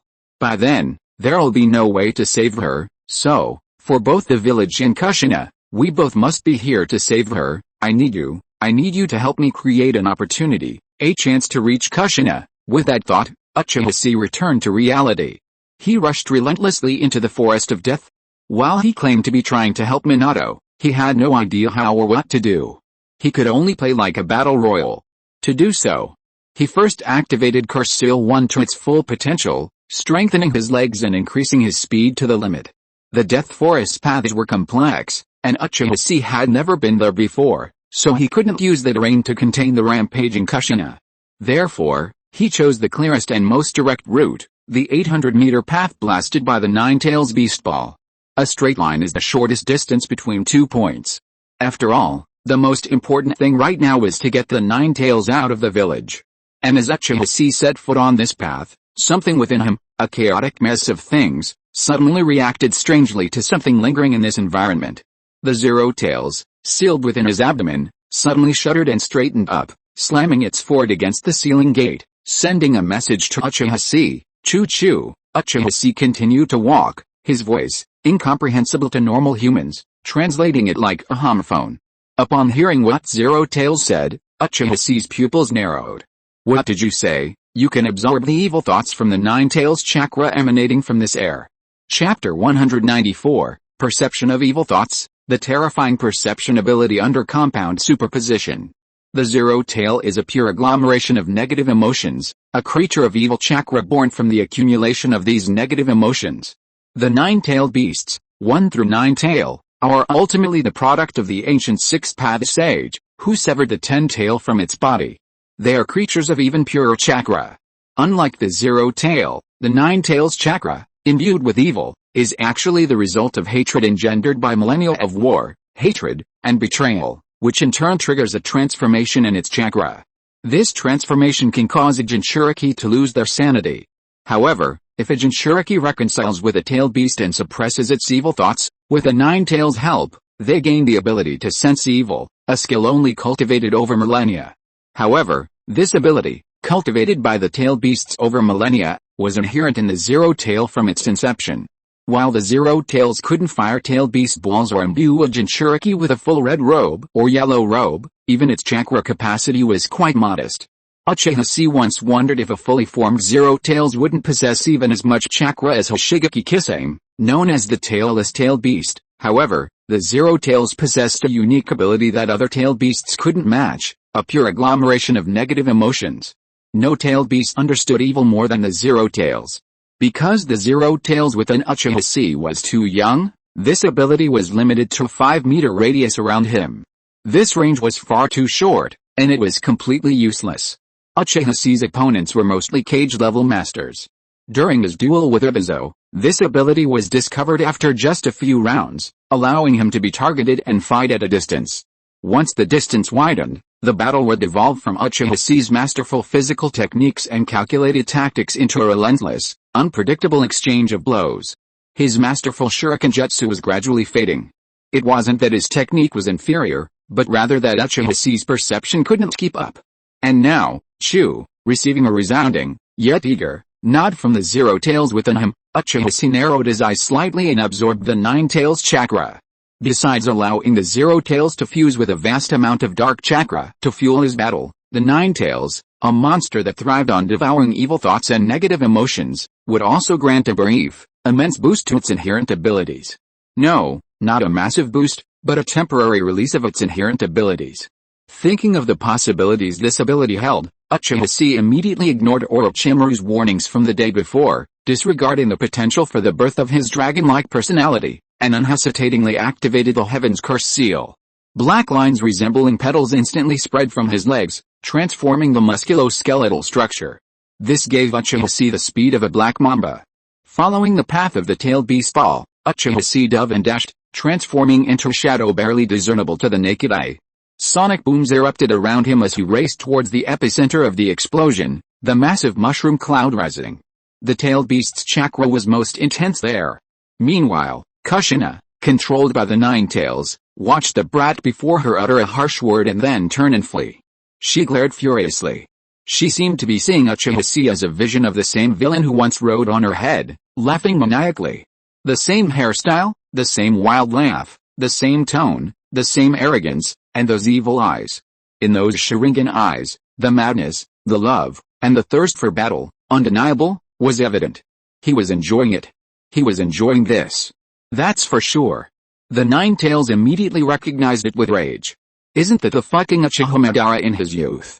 This kid must not be allowed to live. If time passes, he might become the next Uchiha, laughing maniacally while riding on his head. Ho, baring its teeth, the Nine Tails, almost at its breaking point, let out a muffled, dog-like growl. It stared intently at Uchiha Chi's back, its pupils filled with ferocious, murderous intent. I will kill you, Uchiha Chi. With that, the Nine Tails immediately ignored the threat of Konoha village crying for at least 3 days if a tailed beast ball were to land on it. In an instant, it burst through the barrier's breach and reached the forest of death. Then, sniffing its way, it determined the direction and bolted towards Uchiha Chi. As it ran, the tailed beast balls in front of its mouth continuously converged at a ratio of 2:8, forming a terrifying black sphere. Then, it aimed at Uchiha Chi's back and erupted with a bang. Swish. Boom. The wind surged up again.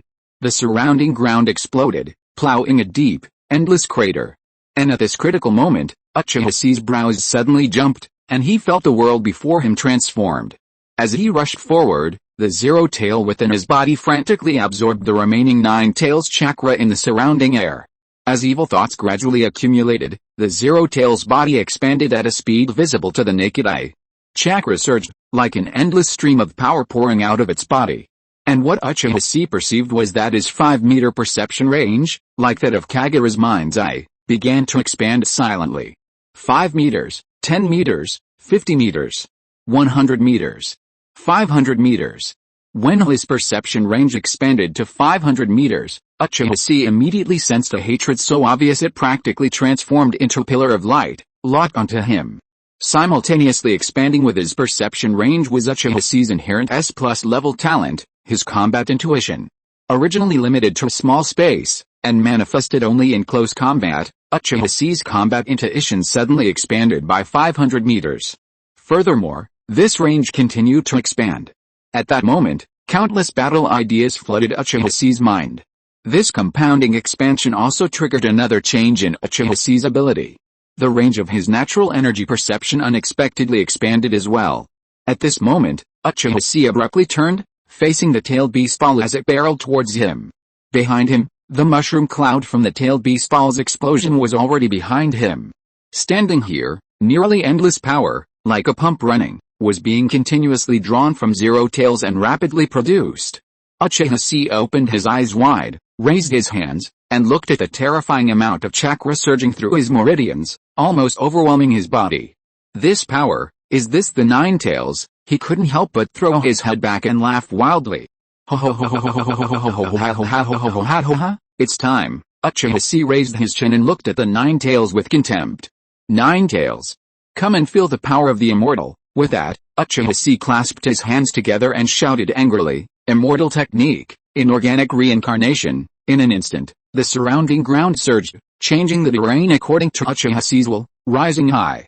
72 rock pillars, each 5 meters in diameter, formed an Archimedean spiral, surrounding the Nine Tails and rising. Then, standing on a higher rock pillar, Uchiha looked down at the tiny Nine Tails Jinchuriki below and stomped his foot down. In an instant, nearly a kilometer of ground transformed into a surging river of earth like a waterfall, instantly pressing down on the Nine Tails. Chapter 195 The Immortal Magic, the Great Sword, and the Pressure of 8 Million Gods. The earth river surged, instantly burying the Nine Tails Jinchuriki. However, at that moment, the ground shook and trembled. A black sphere, permeated with a terrifying aura, suddenly shot a large hole through the earth river, piercing the river and shattering the rock pillars. Bringing with it an unparalleled storm, it briefly clashed with Uchiha. Uchiha was no fool. The power of the tailed beast ball ejected by the intact Nine Tails was truly terrifying. A clone could easily receive it. Using his true form would likely temporarily disable him, even if he survived. As always, the forbidden technique of corporeal regeneration is not a panacea. On the contrary, it is only a prototype, an incomplete super-speed regeneration technique. It cannot repair damage beyond its threshold quickly. Seeing this, Uchiha immediately leaped from the rock pillar. As he fell, he pulled a handful of kunai from the ninja tool bag at his waist and launched them, impaling them on the surrounding rock pillars. With a tug of his fingers, Uchiha's voice resonated through the stone forest. He released strands of earth resentment thread, which latched onto each rock pillar, propelling him like a soaring eagle. He soared, glided, flapped, and leaped through the night sky. Following closely behind, the Nine Tails spewed forth its power, tearing apart the earth and rivers, continuously firing tailed beast balls. This was a continuous tailed beast cannon. However, with his expanding battle instincts, even without looking, the Nine Tails' attack trajectory was imprinted vividly in Uchiha's mind. Each tailed beast ball flew past Uchiha's body. Swish, swish, swish. Drawing arcs, it shot out again, 800 meters. Slamming into the distant death forest, a dense roar erupted. Boom. Birds trembled, flapping their wings.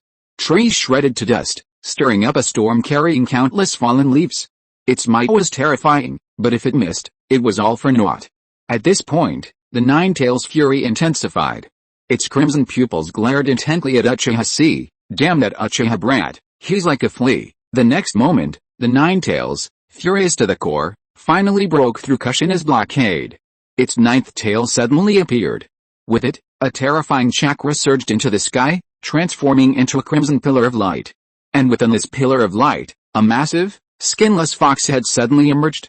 Its teeth bared, its glare savagely at them. A single head was even larger than the 10,000 snakes Uchiha had once summoned.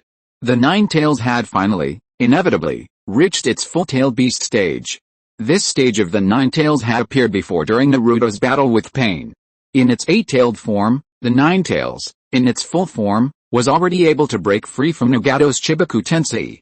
And that was only half of the 9 tails. Now, Uchiha Chi faced the full 9 tails.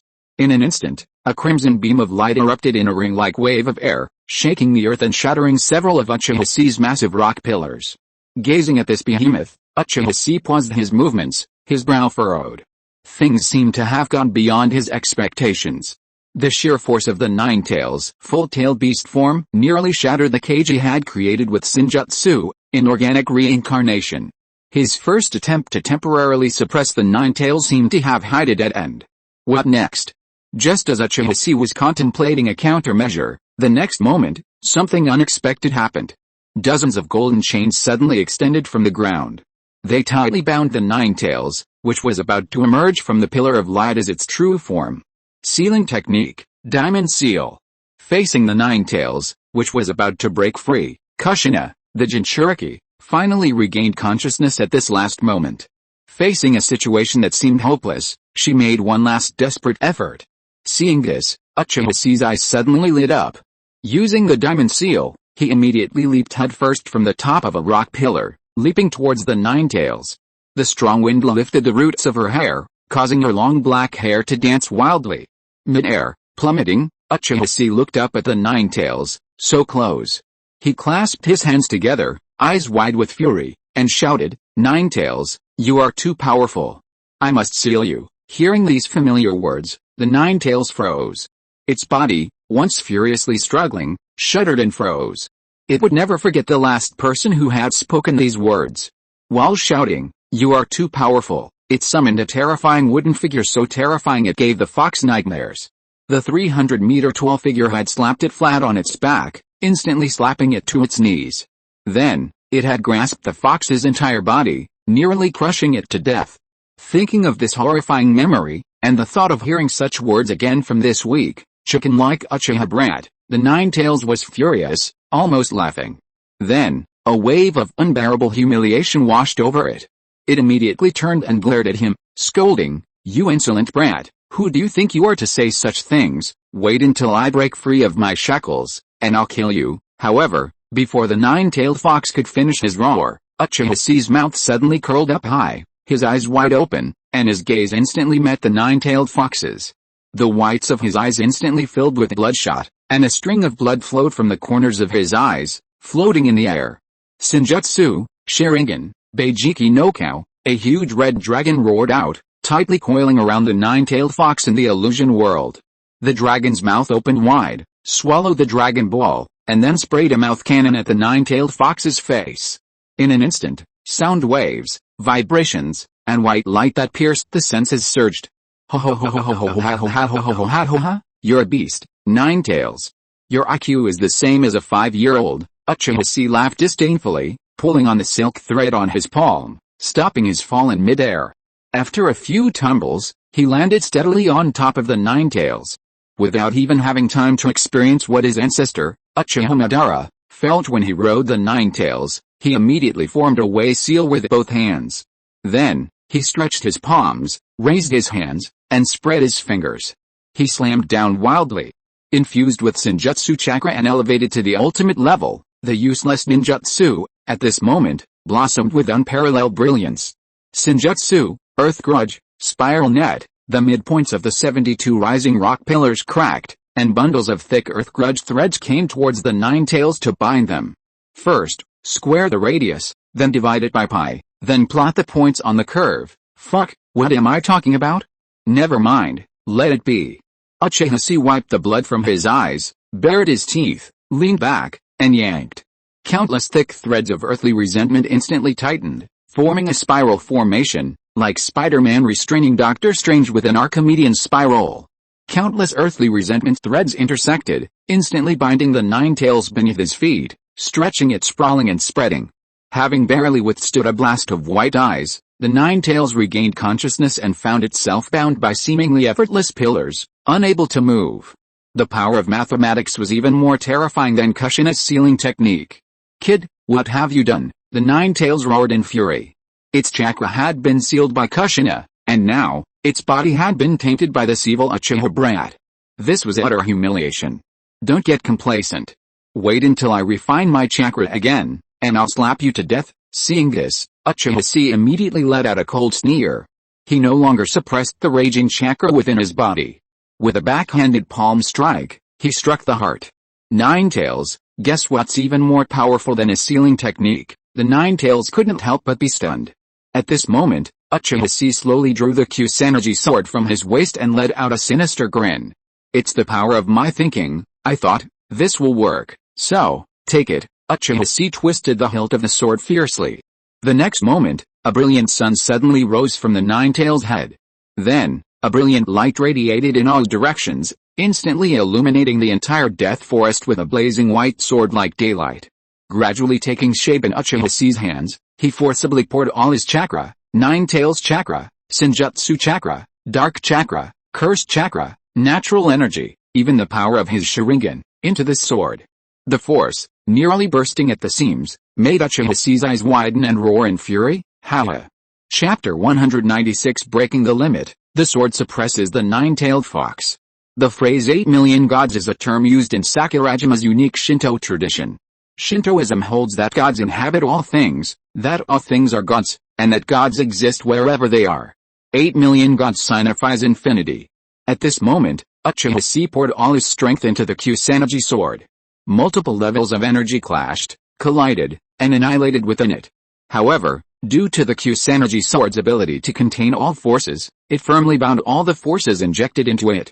Even the most violent of these forces could not escape the containment of this sacred artifact. Immediately, this raging power was restrained by a series of stringent conditions: the absolute control of his physical strength granted by the Heaven's Curse Seal, the all-encompassing power granted by the Kusanagi sword, and the temporary increase in the limits of Uchiha Chi's various powers due to the absorption of the Nine Tails chakra. Gradually, these forces merged, reaching a mysterious realm known as the limit. As the swordsman, Uchiha Chi could clearly sense that when power reached its limit, he could sense a shackle, a restriction, at the end of the conventional strength of the ninja world. A threshold bound by blood ties and the origin of chakra, bounding mortals to the divine realm. Gazing at the incandescent great sword gradually taking shape in his hand, Uchiha Chi felt a vague realization, as if, unwittingly, he had stumbled upon a key to the underlying logic of the ninja world. This realization was fleeting. This power was only temporarily achieved by the confluence of various factors. However, Uchiha Chi couldn't help but sneer. At the end of power, there are such shackles. Could this be the reason why bloodline limits and bloodline eliminations are so rare? But, the existence of ninjutsu is the blossoming of miracles. With this thought, Uchiha Chi gritted his teeth, his face grim, and he continued to throw everything into it without reservation. Wind style, vacuum blade, water style, water fang blade, fire style, heart fire blade. All that was missing was lightning style, Chidori blade, and an earth style sword technique to create a fusion of the 5 styles, a technique unprecedented in the ninja world. With the aid of these 3 sword techniques, the might of this magnificent greatsword suddenly soared. Then, it exploded. Silently, the giant sword expanded to a length of 50 meters. As if piercing an invisible membrane, it soared to a height of 100 meters. The sudden sword wind pierced the sky, shattering the dark clouds in the night sky. The full moon's clear light shone down, illuminating the surrounding area. Feeling the terrifying power gathering on its forehead, the Nine Tails' eyes widened in disbelief. This kind of power, how is it possible? Such unnatural power. In 1,000 years, it had only experienced it from 2 people. Just thinking of those 2 names was enough to send the Nine Tails shuddering with fear. They were terrifying beings that even the strongest tailed beasts feared. Uchiha Madara. Senju Hoshirama. At this moment, Uchiha Chi struggled to hold the sword, raised his head and roared angrily, Minato, Kushina. Now, the violent aftermath emanating from the sword alone wore away his flesh and bones layer by layer. This power was far beyond his current ability to control, and for him now, it was a curse and a burden. Uchiha Chi finally gave up. He didn't even have the qualifications to hold on and swing the forbidden sword he created. His arms exploded, muscles and bones flying all over the ground, and the huge sword suddenly fell down. Like a club falling from the sky. At the final moment, Uchiha Chi could only turn and bend over, biting off a nearby silk thread with his teeth. He swung out from Kyuubi's head, clutching the shattering thread tightly, and then tumbled to the ground in disarray. Just then, the 100-meter-long sword came crashing down. It sent forth a mighty wave of sand, instantly blowing away everything around it. The hilt of the sword plummeted downward, striking Kyuubi's forehead, bound with diamond chains and earth-wrath threads. Boom! Like a hydraulic press crushing mud. Kyuubi's head instantly deformed. Forced back into the beam of light, the 100-meter-long incandescent sword continued its downward thrust, shattering the beam of light and crushing Kyuubi's chakra-laden body, transforming it into a pool of crimson fox-like shadow. Then, it was captured, contained, pulled back, and sealed by the diamond seal. "No, damn you little Uchiha!" Roar! The Nine Tails roared to the heavens, gnawing unwillingly at a low cliff face, halting its pull. He muttered, "This is a once-in-a-lifetime opportunity. I'm going to kill you." Kill you. Despite the Nine Tails' desperate struggle, it forcibly refined a vast surge of chakra from the outside world. With a great sword pressed against its forehead, it would rather die than retreat a single step. For the Nine Tails, dying outside, even partially, offered a chance of rebirth. But being sealed back would mean imprisonment. Now, with only the Nine Tails head remaining, the situation seemed at a stalemate. Not far away, beneath the ruins of a rock pillar, Uchiha Chi collapsed face down on the ground, staring intently at the scene, his eyes filled with anxiety. Minato, isn't this kind of suppression enough? He had exhausted every possible means and could only pin his hopes on his teammates. At that moment, a kunai was hurled from the cliff face gnawed by the Nine Tails. A flash of yellow followed, and a figure emerged from the sky, Namake's Minato. Falling face downward, Minato stared at the terrifying, 100-meter-long sword before him, his scalp tingling. He couldn't help but twitch his lips. "I just asked you to buy me some time, see, you really gave me a scare." A helpless, bitter smile crossed Minato's face. In his hand, he held a pitch black, deep-set ball, the very weapon he intended to use to confront the tailed beast ball, approach the Nine Tails, and seal it back into Kushina's body. The Great Rasengan. In reality, when Uchiha Chi had bound the Nine Tails with the immortal technique, Earth Grudge, Spiral Net, he had already done enough. By then, Minato was confident he could seal the Nine Tails and rescue Kushina. But now, because Uchiha Chi had created another uncontrollable thing that threatened to explode upon impact, Minato felt a wave of exhaustion. "You've more than suppressed the Nine Tails, you've practically killed it." A portion of the Nine Tails was still outside Kushina's body. If it were destroyed, Kushina would also be affected, perhaps even seriously injured. So, he had to protect not only Kushina, but also the Nine Tails, struggling and desperately hoping to die outside. And, it was foreseeable that after defeating the Nine Tails, he would have to use Flying Thunder God to immediately transport Kushina and Uchiha Chi. Otherwise, if this terrifying giant sword exploded, all three of them would likely be dead. Taking a deep breath, Namake's Minato's gaze focused. He swung his hand in midair, unleashing 6 Flying Thunder God kunai. Then, he vanished instantly. The next moment, he appeared before the Nine Tails, swung his arm in a circle, and a massive spiral blast struck the Nine Tails' head. Boom! The explosively expanding spiral wheel instantly dazed the Nine Tails, unable to resist. The diamond seal instantly pulled it back. Amidst the explosion, Minato vanished from his position and arrived before Kushina, using the 4-symbol seal to aid her in locking the Nine Tails. After picking up the weakened Kushina, he dodged to the spot where the next kunai had landed. With one hand, he lifted up the surprised Uchiha Chi, who was about to speak. He then used 3 consecutive Flying Thunder Gods, moving away from the center of the 100-meter-long blazing white sword and arriving in front of the central tower of the Death Forest. Only then did Minato breathe a sigh of relief. But then, a crimson arm suddenly pierced his abdomen.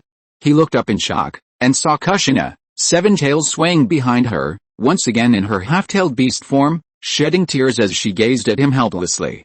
Uchiha Chi, standing by, tried to intervene, but with his arms empty and his body weakened to the point of exhaustion, he could only watch helplessly as the tragedy unfolded. Ugh! Minato violently vomited blood, staring blankly at Kushina. Kushina's face, a ferocious expression half crying, half laughing, spread across her face. In the distance, a blazing white sword, 100 meters long, touched the ground, a blazing white light erupting. Waves of air, roars, a violent wind, a surge of malice roaring between heaven and earth. The voice of the nine-tailed fox appeared in the ears of the 3 people at the same time. He, damn little devils, it looks like I've won. If you are listening to this novel on a channel other than Fanfic World, it means it was downloaded and re-uploaded without effort. we warmly invite you to visit our channel, Fanfic World. There you will find the original version of this story and many other novels of various genres. We look forward to seeing you dive into a world of incredible novels. Chapter 197. Let's go together, three of us. A mortal vortex big spiral wheel. Looking at Minato, stabbed through the abdomen, Kushina's lips trembled as two tears streamed down her cheeks, falling to the ground. Her heart was instantly overwhelmed by a thick wave of sadness, regret, and weariness. Yes, someone like her, a monster like her, why would she leave her cage? Was she seeking love, or was she simply satisfying her own desires, acting on her own whims, burdening others? The mission of being a Jinchuriki, the weight of the Uzumaki clan's wreckage, the grief of a loved one grievously wounded at her hands. Everything. Huff, huff, Kushina panted heavily, her expression bordering on despair as she muttered, I've had enough.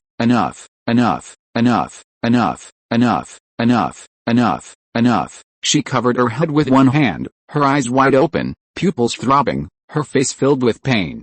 Suddenly, she lowered her head, feeling a heavy sense of regret, sobbing helplessly, Minato, don't bother me anymore, take C and get out of here, leave, get out of here quickly. Uchiha sighed softly, feeling powerless as he watched the scene before him. Without a doubt, the plot of the Minato story had reached its climax. He had participated in this story, rewriting so much, yet ultimately, it was because of him that the story had reached its current conclusion. This filled Uchiha with a sense of absurdity. A theory of fateful causal entanglement echoed in his mind. So, after all he had done, what had he actually changed?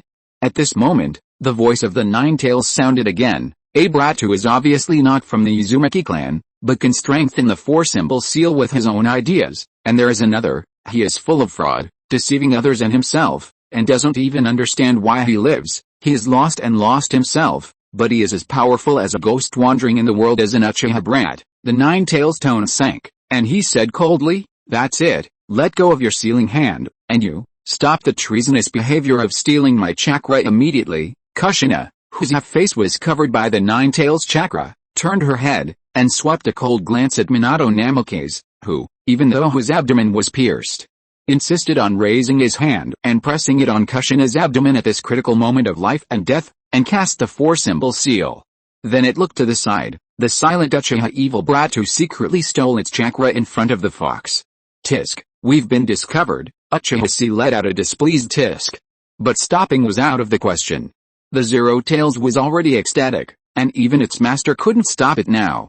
If you dare, Nine-Tails, come and stab me again. At that moment, Minato instinctively counterattacked, temporarily restraining the Nine-Tails with a four-symbol seal. Uchiha certainly wouldn't miss this opportunity.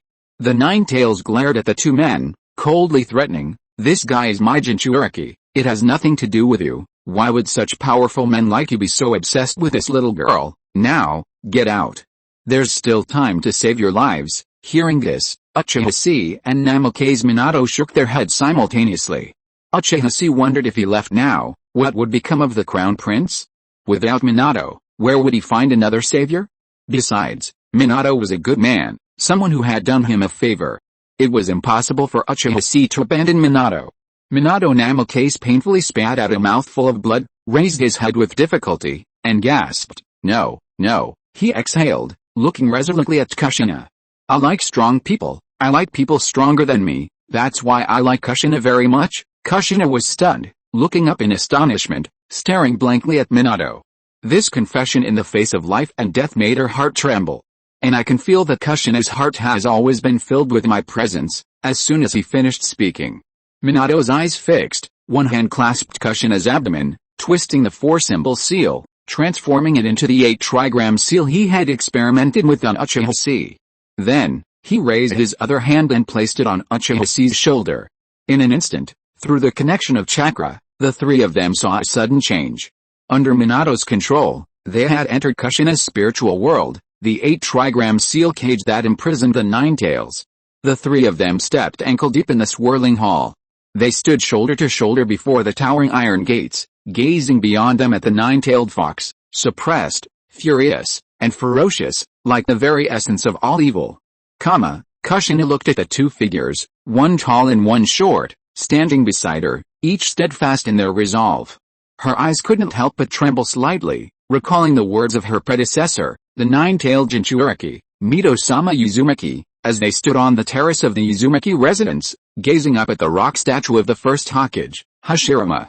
Kushina, we have come here as vessels for the nine-tailed, but before that, we must find love and fill our vessels. In this way, even if we continue to live as the nine-tailed Jinchuriki, you can still find happiness. Believe in yourself.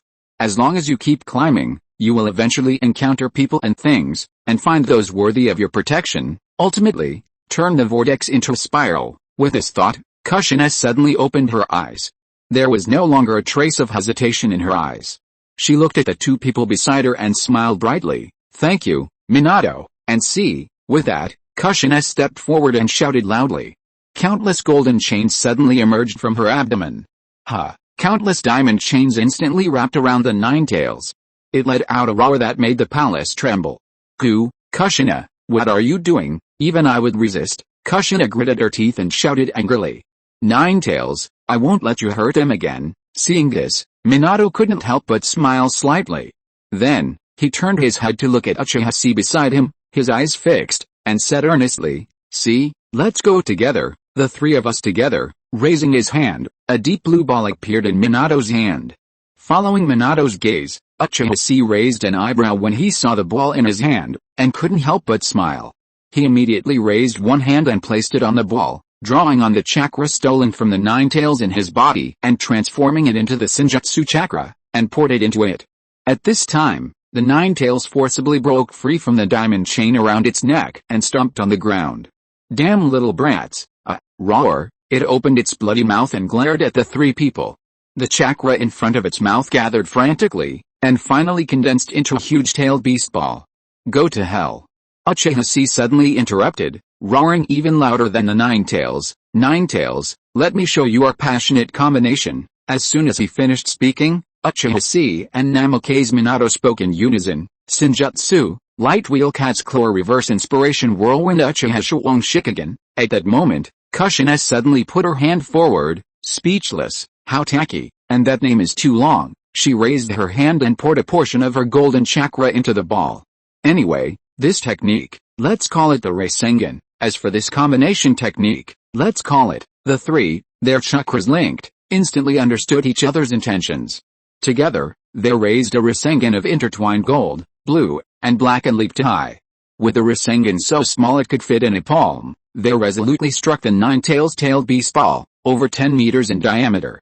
The pitch-black core was Minato's concentrated Great Rasengan. The azure energy surrounding it was the expanding Rasengan, formed by Uchiha Chi's infusion of Senjutsu chakra. Surrounding it, the golden rings sealed the overflow of the expanding Senjutsu chakra. The golden chains were Kushina's sealing technique, the diamond seal. Instantly, the Rasengan underwent a chemical transformation. The three elements merged into one, achieving a Rasengan that surpassed the Senjutsu Rasengan. Using the principles of the Rasengan, the expanding Rasengan, fueled by the Senjutsu, was incorporated into the ultimate Rasengan, surpassing the Great Rasengan even further. The three roared in unison, clashing their palms and thrusting forward. This is our exciting combo technique, Senjutsu Whirlpool Great Rasengan. Instantly, the two vastly different sized balls collided. A trio of brilliant Rasengans blazed forth, shaking the air, stirring hearts, and piercing the tailed beast ball. A single, straight beam of light, carrying unparalleled wind and power, slammed fiercely into the stunned, astonished face of the nine-tailed fox. Give it a big shove. The next moment, a blazing white warm light burst forth, drowning all love, hate, and vengeance in it. Chapter 198 Intermission, Dragon Island. When he opened his eyes again, Uchiha Chi saw the familiar ceiling. Despite the familiar feeling, his head felt like it was blocked by two bricks. His thoughts slowed to a crawl, and a stinging pain made him want to poke his eyes shut. For a moment, Uchiha Chi couldn't place his location. That was until he saw a familiar, handsome, pale face approaching. This person had purple eyeshadow, golden snake pupils, and a pair of crystal jade earrings dangling from their earlobes. Now, they looked at him indifferently, saying nothing. Orochimaru-sensei, Uchiha Chi asked hesitantly. What am I doing? As soon as he opened his mouth, a pain so intense it threatened to burst from his eyes, causing Uchiha Chi to curl up, cover his eyes, and howl in agony. The pain was excruciating, like having 10 iron spikes stuck in his toenails and then kicking the wall with that foot, the spikes piercing his heart and bones, leaving him with a life worse than death. The pain was so intense that Uchiha Chi instinctively wanted to gouge out his eyes, cut open his stomach, and eradicate the source of his alienation and pain. But then, Uchiha Chi realized that he was wearing a special sealing wrist guard on each wrist. The constantly activated chakra scalpel within the wrist guard precisely severed the nerves in his hands, making his impulsive movements impossible. Orochimaru, who was standing beside the bed, frowned, raised his hand and took out a scroll, picked up a brush and wrote on it, muttering hoarsely, "Morning, 8:12, no signs of dragonization appeared, and he didn't bite people as soon as he opened his eyes. The rejection reaction appeared again, but the intensity has eased, the 4-symbol seal engraved on the eye is effective, and the 8-trigram seal did not cause the surge inside to reveal the runaway tailed beast chakra. During this growth period after cultivating the zero tail with Hashiramas cells, it seems that he still needs some time to adapt." After Orochimaru finished recording, he suddenly seemed to have a sense of something, and turned his head expressionlessly, and asked hoarsely to the blonde woman in a green gambling robe who was walking behind him, "Tsunade, how is the progress of the awakening pill research?" There was a kind of fatigue in his tone as if he hadn't closed his eyes for 3 days, and Tsunade, who was walking over, also had a tired look on her face. Standing beside Orochimaru, Tsunade looked at the young man screaming on the hospital bed with an ugly expression, exhaled deeply, and couldn't help but said in a deep voice, "Orochimaru, you actually did this for this child? I already knew everything from Jiraiya. You can hide it from others, but you can't hide it from me. Why didn't you tell us about this earlier? As a teammate, do you think we will stand idly by and watch your disciple? This child is not a madman pursuing power, and neither are you." Orochimaru's eyes were cold, staring at her calmly and indifferently. "That kind of thing doesn't matter. Since you agreed to this deal, just fulfill it. You develop the awakening pill for me, and I will help you resurrect Naoki and Kato Dan." Tsunade shook her head, sighed suddenly, took out a small purple medicine bottle from her arms, raised her hand and threw it to Orochimaru.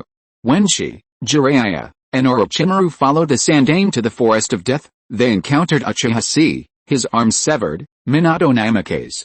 Near death, a massive hole in his abdomen, and Kushina, draped in a pale red-tailed beast cloak, revealing her 4 tails.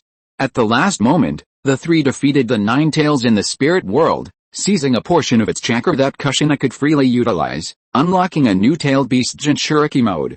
It was through this energy that Kushina continuously channeled this chakra, passing it on to the 2 brothers, sustaining the brothers' critically injured lives. They were quickly taken for treatment, but Orochimaru nearly collapsed, as he had upon witnessing the tragic deaths of his brother and lover. Uchiha Chi, at some unknown cost, had reached the very threshold of his life. If it weren't for a series of coincidences and their quick arrival, Uchiha Chi might have truly perished there. Tsunade had never seen Orochimaru with that expression before, the one who, despite clearly caring deeply, feigned a cold, ruthless air. To clean up the mess, he presented the reasons for sending Uchiha Chi to the battlefield at the high-level meeting, saying things like, "He's running out of time, and we've already established a comprehensive recovery system. Rather than letting him die of illness in the village, it's better for him to give his final strength to Konoha. After all, you've all seen that Uchiha Chi possesses power even greater than the 9 tails, even if it means sacrificing his life." Orochimaru's analysis of the Third Shinobi World War and the necessity of deploying personnel from all sides left the Nara clan staff speechless, and the Sandaime silently agreed to his proposal. But Tsunade could sense that beneath this cold exterior, Orochimaru concealed a repressed, mad devotion to his disciple, willing to sacrifice anything for him. And so, Orochimaru approached her with a deal she couldn't refuse. Orochimaru took the purple vial, unsealed it, and poured out a black pill with a pungent smell. Then, with a wave of his hand, 7 or 8 large snakes suddenly shot out from his sleeves, firmly restraining Uchiha Chi on the hospital bed, prying his jaw open, and forcing him to consume the awakening pill. After taking the pill, Uchiha Chi's eyelids began to droop, and he fell into deep sleep. The awakening pill was a key drug that Orochimaru would develop in the future, not until Sasuke's teenage years. It could help curse seal holders overcome the side effects of the seal and advance from the first stage to the second stage.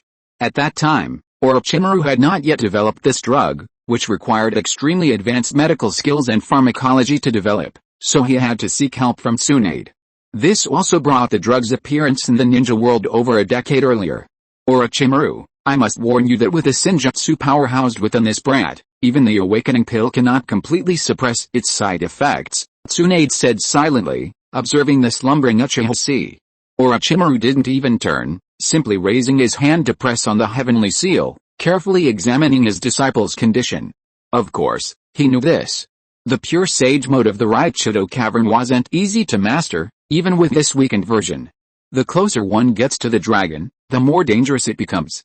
And with Orochimaru's current technology, it is far from enough to support him to fully analyze this power. However, Orochimaru suddenly narrowed his eyes, looked up at Tsunade, and asked quietly, Tsunade, don't you think this mode is very similar to the relationship between the tailed beasts and the Jinchuriki? If he can master this kind of sage power like mastering the perfect Jinchuriki mode, is it possible? Tsunade frowned slightly, thought about it and nodded, yes, but in order to practice the perfect Jinchuriki mode, what is needed is, Orochimaru straightened up and licked his lips slightly.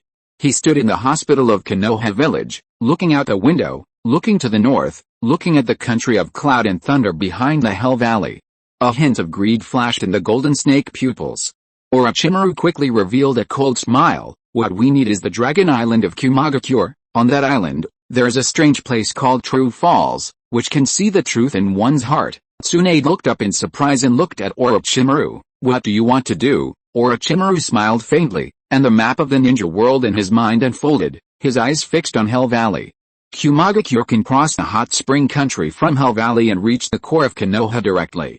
And if Konoha crosses the hot spring country from Hell Valley and then crosses the vast plains of the frost country, it can also go all the way unimpeded and reach the foot of Kumagakure village. With this thought, Orochimaru smiled faintly and licked his lips. This place belongs to me. Chapter 199 Talent, Tailed Beast Physique. Important information. When Uchiha Chi regained consciousness, his headache had eased considerably. His thoughts gradually became clearer, giving him a clearer understanding of his physical condition. Well, his entire body, except for his face, was now covered in seals, the 4-symbol seal, the 8-trigram seal, the evil seal, the limb seal, the finger seal, the 4 black snake bindings, and a host of other seals he couldn't even identify. After harnessing the 9 tails chakra and unleashing the immortal technique, Radiant Greatsword, the pressure of 8 million guns, he briefly reached a new level. This strike drained all of his strength. Even the power of his immortal body, which had locked his soul and solidified it within his body so that it could continuously regenerate, was drained. This also caused his body to leak like a funnel. These seals were meant to contain his life force. However, he had a vague feeling that they seemed like desperate measures, and that his condition wasn't as dire as it seemed. Uchiha Chi immediately opened his own dashboard. Seeing the subtitles that appeared on it, a strange expression crossed his face. Dang, you bravely confronted the tailed beast Kirima, who attempted to kill you. You gained a random skill from him, talent, tailed beast physique, talent, tailed beast physique, rapid chakra recovery, enhanced physique, repair of injuries, increased chakra limit, and chakra transfer, talents, tailed beast physique, fire style, chakra mode, A, forbidden technique, flesh transformation, and immortality, have automatically combined into new skill, tailed beast coat, fake, talent, tailed beast coat, fake, beginner, you can use large amounts of chakra of any type to form a tailed beast coat, significantly increasing your damage resistance and self-healing abilities. Tailed beast coats formed using different chakra types possess different properties. Now, with enough chakra, you are a bona fide tailed beast Jinchuriki. Your heart steel has increased. Uchiha Chi could sense the tailed beast's physique constantly generating a profound power within him. While this power couldn't be used directly in combat, it seemed to be replenishing his leaky body with something he desperately needed. This was probably what was called vitality. The gaping hole in his immortal body was being breached by the fading vitality at a ratio of roughly 1.2. Now that the gap in his immortal body had been sealed by various sealing techniques, his vitality was gradually recovering, even before Hashirama's cells had been fused. Uchiha Chi's immediate sensation was that his body was warm, as if bathed in the warm winter sun. The stiffness in his joints, caused by the genetic mutation of the cursed seal's power, the hidden injuries from fierce battles, the soreness from overuse, were constantly being healed by this power, as if soaking in a hot spring. Furthermore, physical strength. Uchiha Chi couldn't help but pinch his throbbing pectoral muscles and his increasingly perfect abs. Now, he seemed to be able to say, like Madara-sama, to that dump truck that sped to 150 kilometers per hour and sent him into another world, of all the opponents I've fought, no one can match you in physical skills. I, see, would like to call you the strongest. Well, this time, he probably wouldn't be killed. At the thought, Uchiha Chi couldn't help but smile. After all, what real man would refuse to take down a speeding dump truck with his face? At that moment, a tall, unruly man with a head full of white hair, a forehead protector emblazoned with a Chinese character, oil, and red paint painted from eyelid to chin, suddenly leaned in close. He raised an eyebrow, observing the smile on Uchiha Chi's face, and greeted him with a hearty, melodious voice. Yo, young man, did you dream of the soft jade and warm fragrance of the land of hot water? Your smile is quite the demeanor of someone like us, huh? Uchiha Chi couldn't help but flinch, slapping the face away with a slap, staring at the man who had suddenly appeared in shock. Wasn't that Jiraiya? Alright, Jiraiya-sensei, stop teasing. See, at that moment, another familiar, gentle voice echoed from beside him. Uchiha Chi turned his head and saw Namake's Minato lying on the hospital bed beside him, bandages covering his abdomen and forehead. He was peeling an apple with a knife. As expected of the fastest man in the ninja world, he sliced a perfectly shaped apple from end to end with a single cut, leaving the skin intact. Seeing Uchiha Chi staring at him in a daze, Minato smiled gently and tossed the apple over. The higher-ups had intended for me to go to the land of hot water to lead a very dangerous mission. However, given my current condition, according to Lady Tsunade, I'll need at least 3 months to recuperate. So, Minato glanced sideways, his eyes filled with gravity, and warned, if nothing unexpected happens, see, you'll probably be chosen for a very dangerous mission. I'll be away this time, so be careful. With that, Minato bared his teeth and bent over, pulling a flying thunder god kunai from the white cabinet beside the bed. He solemnly handed it to Uchiha Chi. Also, take this. If you encounter something you can't solve, be sure to send a message to let me know. It only takes me half an hour to get from Konoha to the mission destination. I have already created shadow clones and left markings along the way. Minato looked at the traces of sealing techniques under Uchiha Chi's skin exposed by his hospital clothes. After learning from Lady Tsunade about the price Uchiha Chi paid to save him and Kushina, and the little life left for his best friend who fought side by side with him, he and Kushina were silent for a long time. If he could condense the large spiral chakra a little faster, even if it was only for 10 seconds, he would not have let Uchiha Chi use that life-burning move. That is why, at this moment, Minato stared at Uchiha Chi and solemnly promised, this time, I will not be late again. Uchiha Chi was slightly stunned. Then he took the kunai with a smile, looked at Minato, and said in a solemn tone, I believe you. At this time, Jiraiya shook his head with amusement, looked at his disciple and Orochimaru's disciple helplessly, and laughed. Hey, is it okay for you to conspire in front of this immortal to act in such a way that is enough to be considered as treason? Hearing this, Minato couldn't help scratching his head and chuckled. Teacher Jiraiya would never do that. Jiraiya paused, and quickly restrained his smile.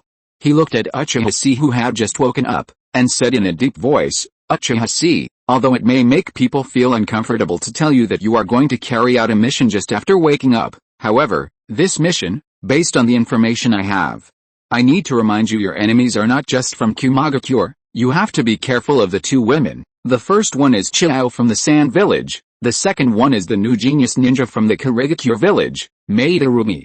Chapter 200, The Secret of Wood Release. A hidden needle and cotton. Be careful of Madarumi. Upon hearing Jiraiya's words, Uchiha Chi was completely stunned. It was understandable that Chiao would target him. After all, he had killed Chiao's brother, Ebizo. But with Ebizo dead, Chiao, one of the few remaining powerful warriors in Tsunagakure, needed to stay on the front lines. How could she possibly be in the land of hot water at this time? The other piece of information coming out of Jiraiya's mouth was even more bizarre. Be careful of Madarumi. A month ago, Madarumi had fought alongside Uchiha Chi. Together with Hiden and Shinin, they had vanquished the leader of the evil god cult in the land of hot water, a feat that was quite remarkable. However, despite Madarumi possessing dual Kekkei Genkei, a unique feat in the ninja world, during their time together, her abilities were not particularly impressive in Uchiha Chi's opinion.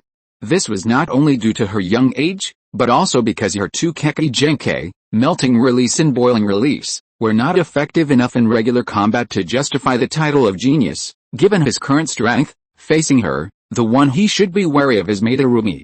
I know this may be difficult for you to understand, but never underestimate these two women. Jiraiya shook his head and pulled a scroll from the pouch tied at his waist. The current situation in the land of hot springs is far more complicated than you imagine. Take it and read it as you go. As for now, Jiraiya paused, looking up with a hint of understanding, and glanced outside. Suddenly, a rhythmic knock echoed outside the ward.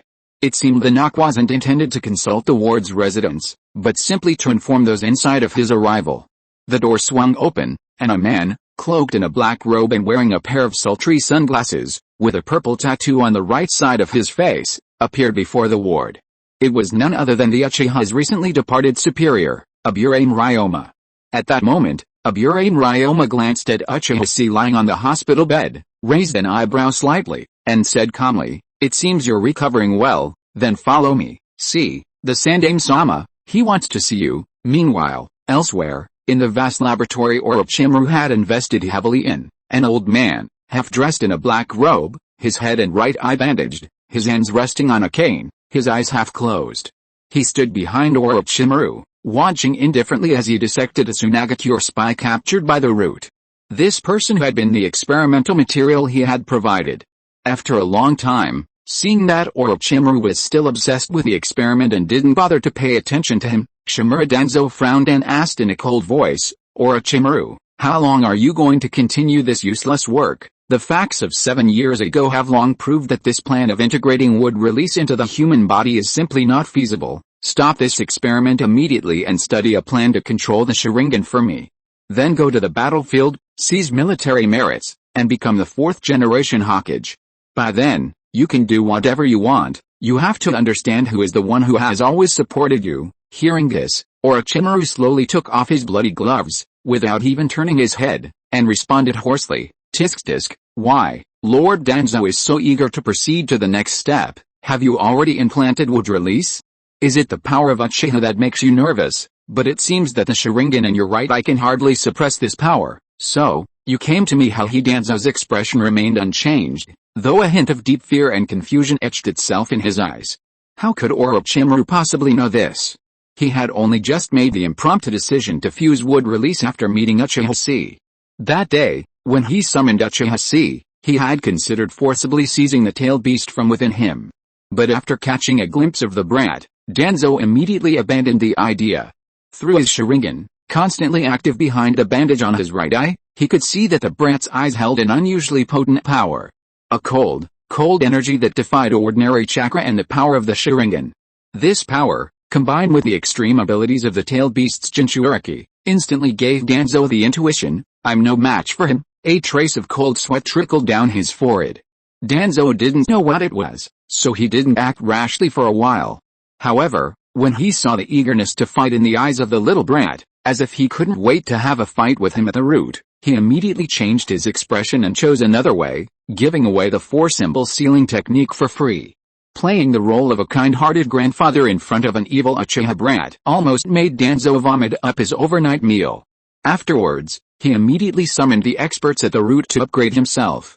At this time, facing Orochimaru's exposure, Danzo's expression did not change, and he said lightly, "Orochimaru, I don't understand what you are saying." "Don't you understand?" Orochimaru smiled sinisterly, and said lightly and calmly, "Then leave here. I don't have what you want here. You can delay the petrification by replacing the Sharingan, but how many Sharingans you can get, tut-tut, it depends on the attitude of the Uchiha clan, and am I doing useless work? This, perhaps depends on your sincerity, Lord Danzo." Hearing these words that were a hidden needle in cotton and a blatant blackmail to him, Danzo's expression finally changed slightly.